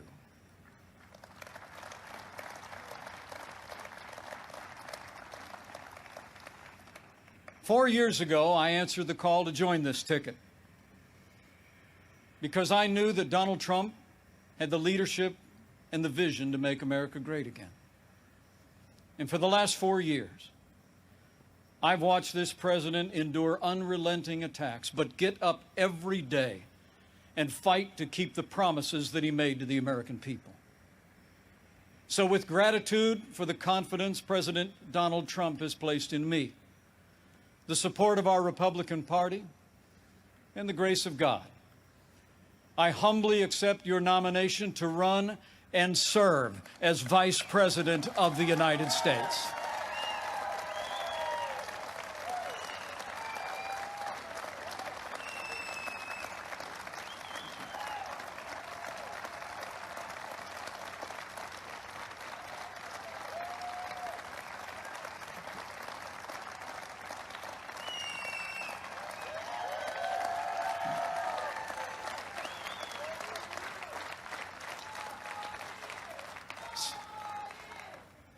Serving the American people in this office has been a journey I never expected.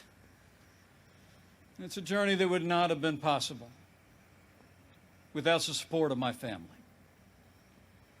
beginning with my wonderful wife, Karen.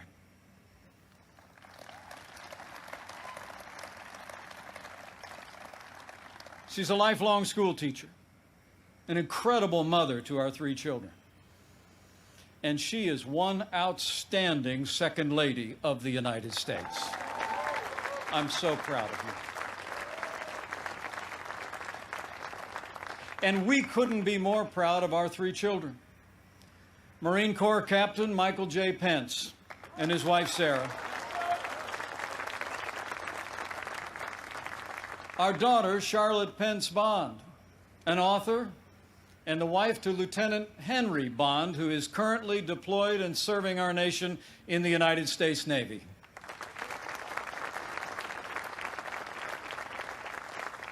And our youngest, a recent law school grad, our daughter Audrey, and her fiancé, who, like so many other Americans, had to delay their wedding this summer.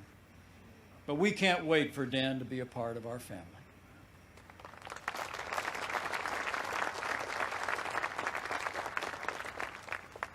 In addition to my wife and kids, the person who shaped my life the most is also with us tonight.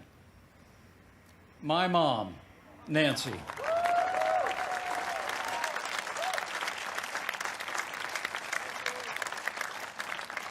She is the daughter of an Irish immigrant, 87 years young. And Mom follows politics very closely. And the truth be told, sometimes I think I'm actually her second favorite candidate on the Trump-Pence ticket. Thank you, Mom. I love you. Over the past 4 years, I've had the privilege to work closely with our president. I've seen him when the cameras are off. Americans see President Trump in lots of different ways. But there's no doubt how President Trump sees America. He sees America for what it is. A nation that has done more good in this world than any other. A nation that deserves far more gratitude than grievance. And if you want a president who falls silent when our heritage is demeaned or insulted, he's not your man.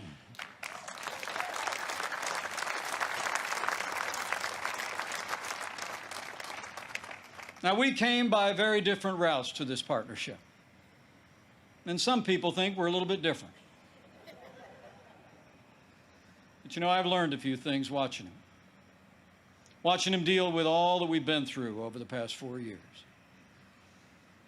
He does things in his own way, on his own terms.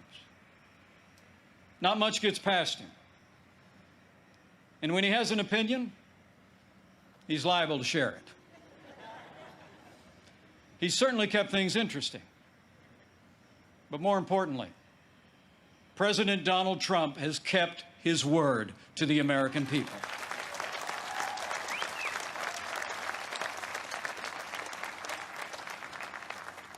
In a city known for talkers, President Trump is a doer. And few presidents have brought more independence, energy, or determination to that office. 4 years ago, we inherited a military hollowed out by devastating budget cuts, an economy struggling to break out of the slowest recovery since the Great Depression. ISIS controlled a land mass twice the size of Pennsylvania, and we witnessed a steady assault on our most cherished values, freedom of religion and the right to life. That's when President Donald Trump stepped in. And from day one, he kept his word. We rebuilt our military. This president signed the largest increase in our national defense since the days of Ronald Reagan and created the first new branch of our armed forces in 70 years, the United States Space Force.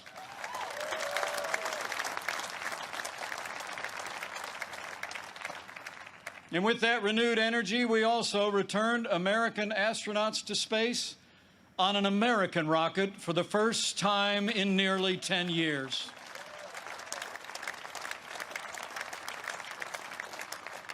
And after years of scandal that robbed our veterans of the care that you earned in the uniform of the United States, President Trump kept his word again. We reformed the VA, and Veterans Choice is now available for every veteran in America.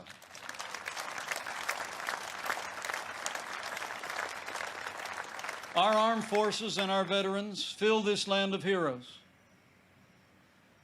And many join us tonight in this historic fort. Tonight we have among us 4 recipients of the Medal of Honor.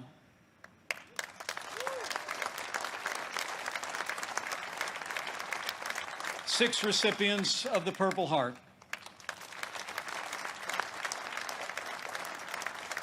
A Gold Star mother of a gallant Navy SEAL.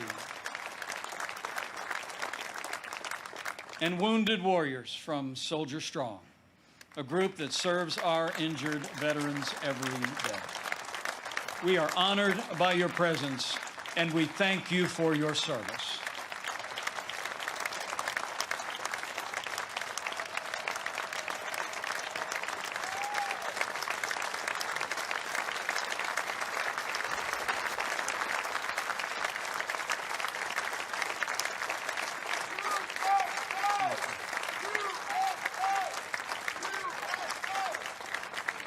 With heroes just like these, we defend this nation every day. And under this commander-in-chief, we've taken the fight to radical Islamic terrorists on our terms, on their soil. Last year, American armed forces took the last inch of ISIS territory, crushed their caliphate, and took down their leader without one American casualty. And I was there when President Trump gave the order to take out the world's most dangerous terrorist. Iran's top general will never harm another American because Qasem Soleimani is gone.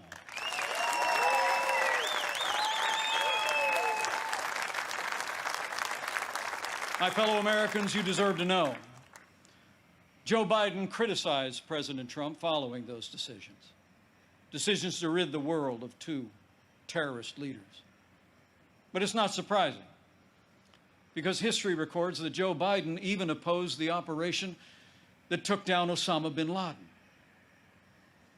It's no wonder that the Secretary of Defense under the Obama-Biden administration once said that Joe Biden has been, and I quote, wrong on nearly every major foreign policy and national security issue over the past 4 decades. So we've stood up to our enemies, and we've stood with our allies. Like when President Trump kept his word and moved the American embassy to Jerusalem, the capital of the State of Israel, setting the stage for the first Arab country to recognize Israel in 26 years.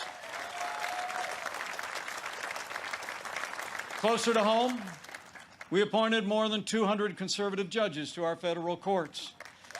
We supported the right to life and all the God-given liberties enshrined in our Constitution, including the Second Amendment right to keep and bear arms. And when it came to the economy, President Trump kept his word and then some. We passed the largest tax cut and reform in American history. We rolled back more federal red tape than any administration ever had. We unleashed American energy and fought for free and fair trade. And in our first 3 years, businesses large and small created more than 7 million good-paying jobs, including 500,000 manufacturing jobs all across America. Our country became a net exporter of energy for the first time in 70 years. Unemployment rates for African Americans and Hispanic Americans hit the lowest level ever recorded. And on this 100th anniversary of the woman's right to vote, I'm proud to report that under President Donald Trump, we achieved the lowest unemployment rate for women in 65 years.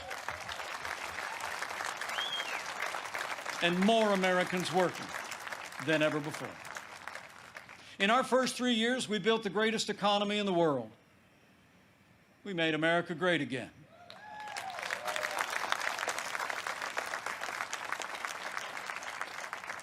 And then the coronavirus struck from China. Before the first case of the coronavirus spread within the United States, the president took unprecedented action and suspended all travel from China, the second largest economy in the world. Now, that action saved untold American lives. And I can tell you firsthand, it bought us invaluable time to launch the greatest national mobilization since World War II. President Trump marshaled the full resources of our federal government from the outset. He directed us to forge a seamless partnership with governors across America in both political parties. We partnered with private industry to reinvent testing and produce supplies that were distributed to hospitals around the land.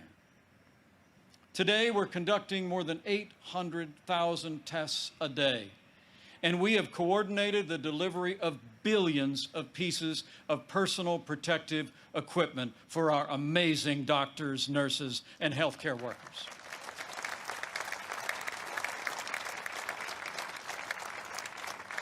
We saw to the manufacture of 100,000 ventilators in 100 days.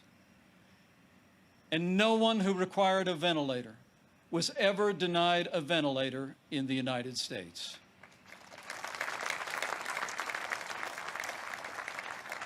We built hospitals, surged military medical personnel, and enacted an economic rescue package that saved 50 million American jobs.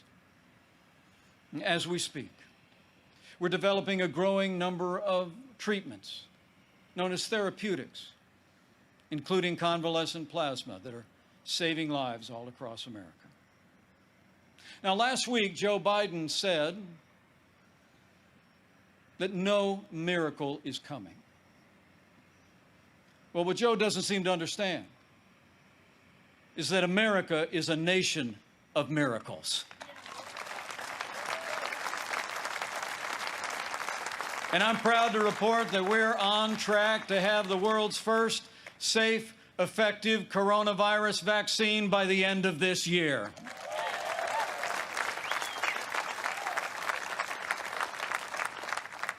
After all the sacrifice in this year like no other, all the hardship, we're finding our way forward again. But tonight, our hearts are with all the families who've lost loved ones and have family members still struggling with serious illness. In this country, we mourn with those who mourn. We grieve with those who grieve. And this night, I know that millions of Americans will pause and pray for God's comfort for each of you. You know, our country doesn't get through such a time unless its people find strength within. The response of doctors, nurses, first responders, farmers, factory workers, truckers, and everyday Americans who put the health and safety of their neighbors first has been nothing short of heroic.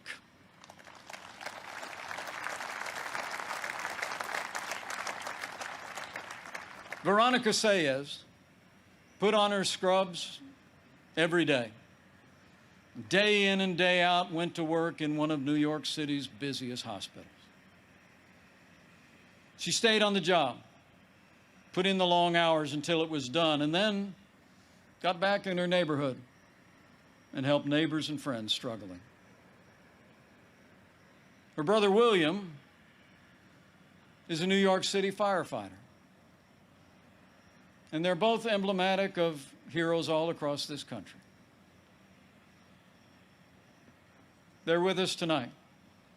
And I say to them and to all of you, you have earned the admiration of the American people, and we will always be grateful for your service and care.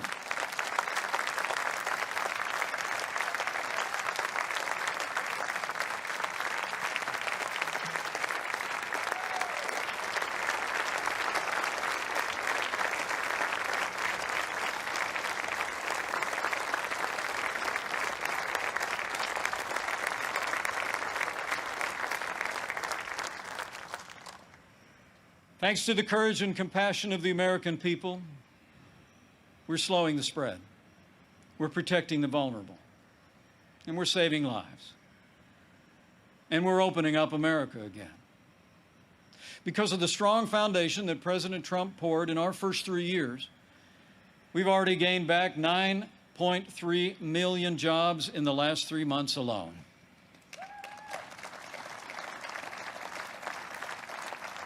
And we're not just opening up America again. We're opening up America's schools.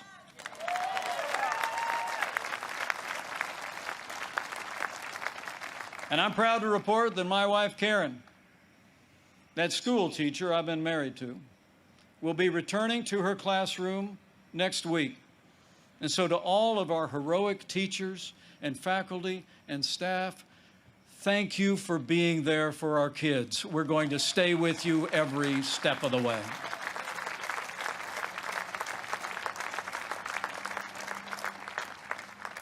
In the days ahead, as we open up America again, I promise you, we'll continue to put the health of America first. And as we work to bring this economy back, we all have a role to play. And we all have a choice to make. On November 3rd, you need to ask yourself, who do you trust to rebuild this economy? A career politician who presided over the slowest economic recovery since the Great Depression? Or a proven leader who created the greatest economy in the world? The choice is clear. To bring America all the way back, we need 4 more years of President Donald Trump in the White House.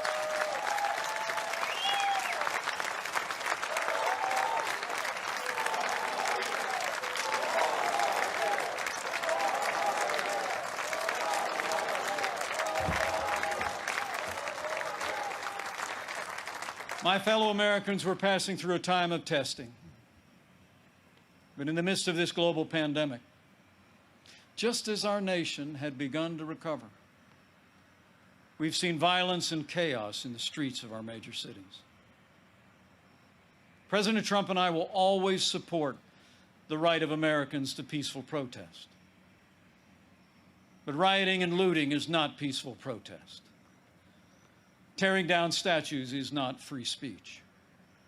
And those who do so will be prosecuted to the fullest extent of the law.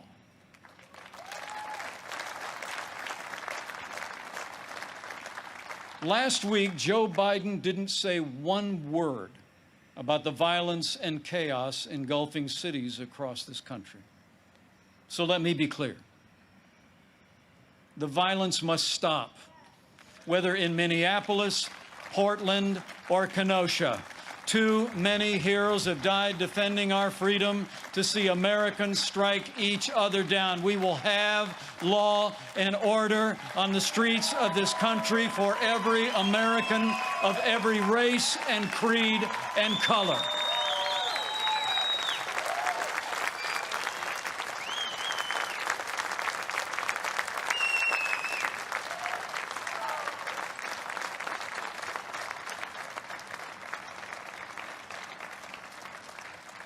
President Trump and I know that the men and women that put on the uniform of law enforcement are the best of us.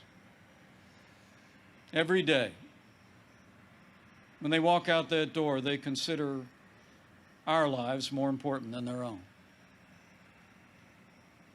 People like Dave Patrick Underwood, an officer in the Department of Homeland Security's Federal Protective Service, who was shot and killed during the riots in Oakland, California.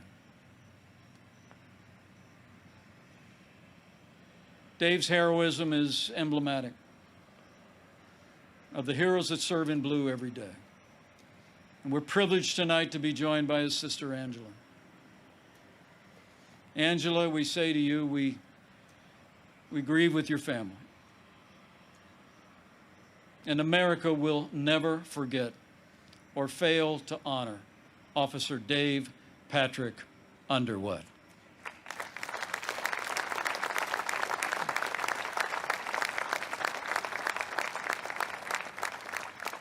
The American people know we don't have to choose between supporting law enforcement and standing with our African American neighbors to improve the quality of their lives, education, jobs, and safety.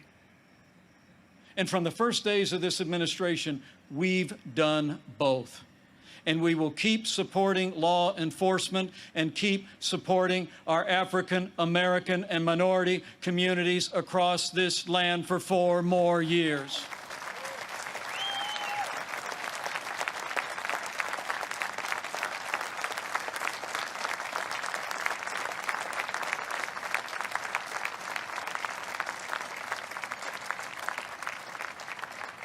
Now, Joe Biden says that America is systemically racist and that law enforcement in America has, and I quote, an implicit bias against minorities. When asked whether he'd support cutting funding to law enforcement, Joe Biden replied, yes, absolutely. Joe Biden would double down on the very policies that are leading to violence in America's cities. The hard truth is, you won't be safe in Joe Biden's America. And under President Trump, we will always stand with those who stand on the thin blue line, and we're not going to defund the police, not now, not ever.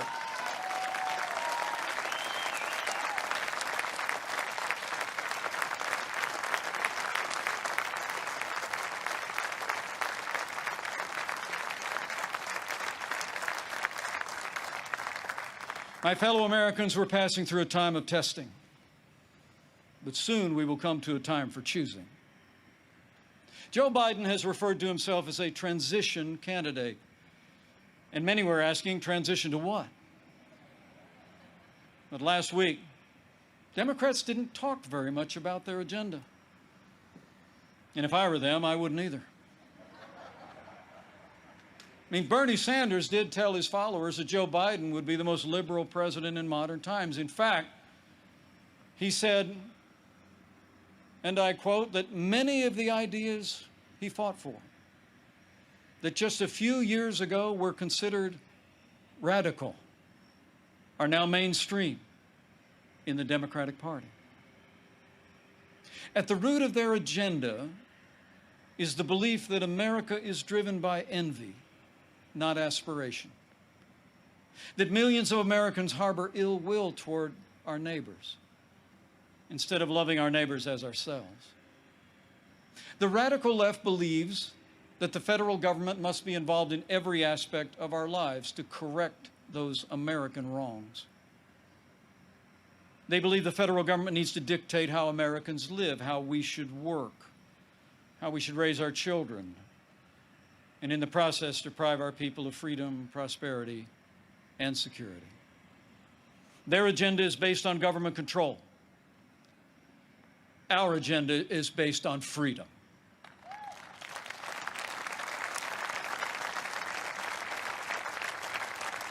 Where President Trump cut taxes, Joe Biden wants to raise taxes by nearly $4 trillion. Where this president achieved energy independence for the United States, Joe Biden would abolish fossil fuels, end fracking, and impose a regime of climate change regulations that would drastically increase the cost of living for working families. Where we fought for free and fair trade, and this president stood up to China and ended the era of economic surrender, Joe Biden has been a cheerleader for communist China. He wants to repeal all the tariffs that are leveling the playing field for American workers. And he actually criticized President Trump for suspending all travel to China at the outset of this pandemic. Joe Biden is for open borders, sanctuary cities, free lawyers and health care for illegal immigrants. And President Trump, he secured our border and built nearly 300 miles of that border wall. Joe Biden wants to end school choice. And President Trump believes that every parent should have the right to choose where their children go to school, regardless of their income or area code. President Trump has stood without apology for the sanctity of human life every day of this administration. Joe Biden, he supports taxpayer funding of abortion right up to the moment of birth. When you consider their agenda, it's clear. Joe Biden would be nothing more than a Trojan horse for the radical left. The choice in this election has never been clearer, and the stakes have never been higher. Last week, Joe Biden said, democracy's on the ballot. And the truth is, our economic recovery is on the ballot. Law and order are on the ballot. But so are things far more fundamental and foundational to our country. In this election, it's not so much whether America will be more conservative or more liberal, more Republican or more Democrat. The choice in this election is whether America remains America. It's whether we will leave to our children and our grandchildren a country grounded in our highest ideals of freedom, free markets, and the unalienable right to life and liberty, or whether we will leave them a country that's fundamentally transformed into something else. We stand at a crossroads, America. President Trump has set our nation on a path of freedom and opportunity. Joe Biden would set America on a path of socialism and decline. But we're not going to let it happen.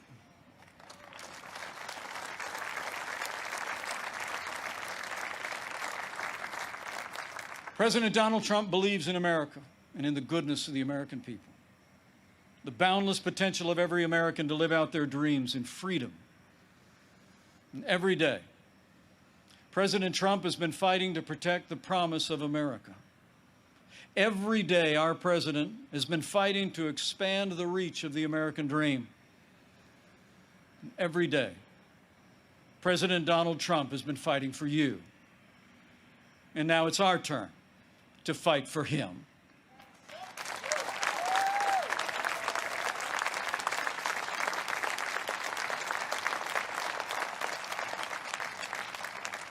On this night, in the company of heroes,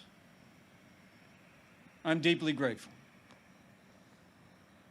Deeply grateful for the privilege of serving as Vice President of this great nation and to have the opportunity to serve again. I pray to be worthy of it and I will give that duty all that's in me. In the year 2020, the American people have had more than our share of challenges. But thankfully, we have a president with the toughness, energy, and resolve to see us through. Now, those traits actually run in our national character. As the invading force learned on approach to this fort in September of 1814, against fierce and sustained bombardment, our young country was defended by heroes, not so different from those who are with us tonight. The enemy was counting on them to quit, but they never did. Fort McHenry held, and when morning came, our flag was still here.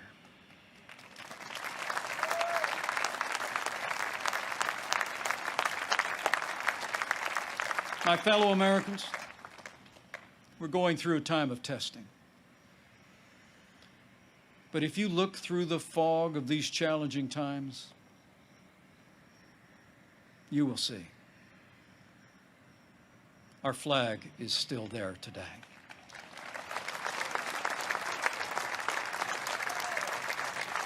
That star-spangled banner still waves over the land of the free and the home of the brave.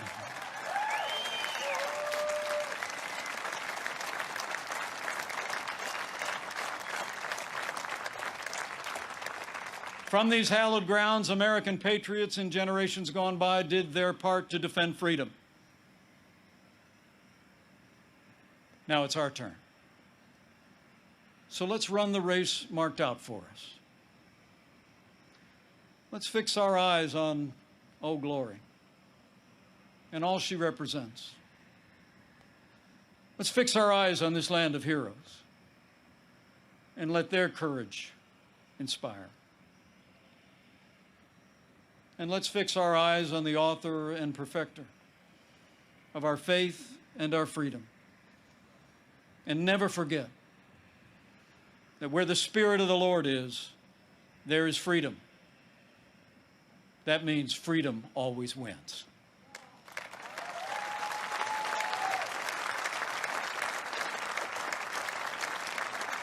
My fellow Americans, thank you for the honor of addressing you tonight and the opportunity to run and serve again as your Vice President. I leave here today inspired. And I leave here today more convinced than ever that we will do in our time, as Americans have done throughout our long and storied past. We will defend our freedom and our way of life. We will re-elect our president and principled Republican leaders across the land. And with President Donald Trump in the White House for 4 more years, and with God's help, we will make America great again. Again. Thank you. God bless you. And God bless the United States of America.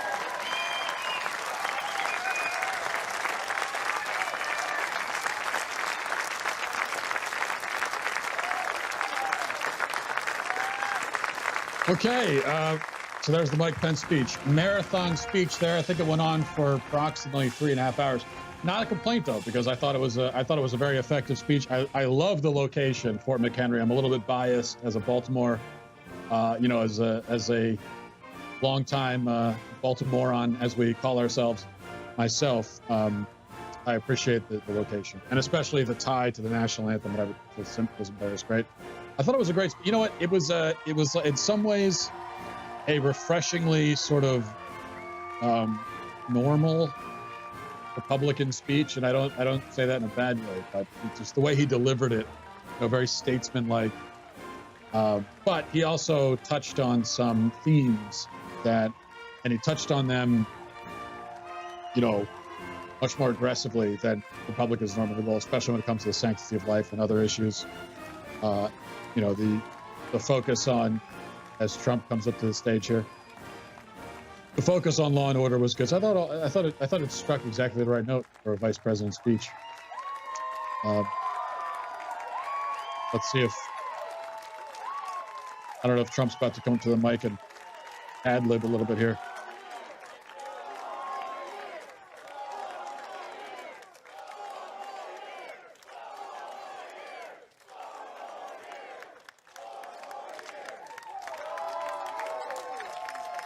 Here to perform our national anthem, please welcome country music superstar Trace Atkins.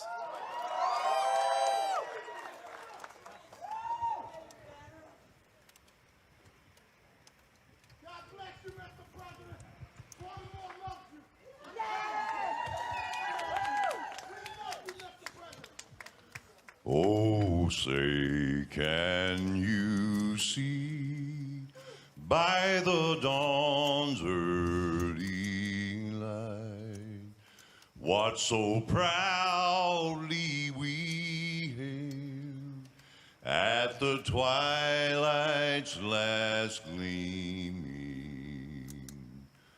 whose broad stripes and bright stars through the perilous fight o'er the ramparts we watched were so gallantly streaming, and the rocket's red glare, the bombs bursting in air, gave proof through the night that our flag was still there. Oh, say does that star-spangled banner yet wave o'er the land of the free and the home of the brave.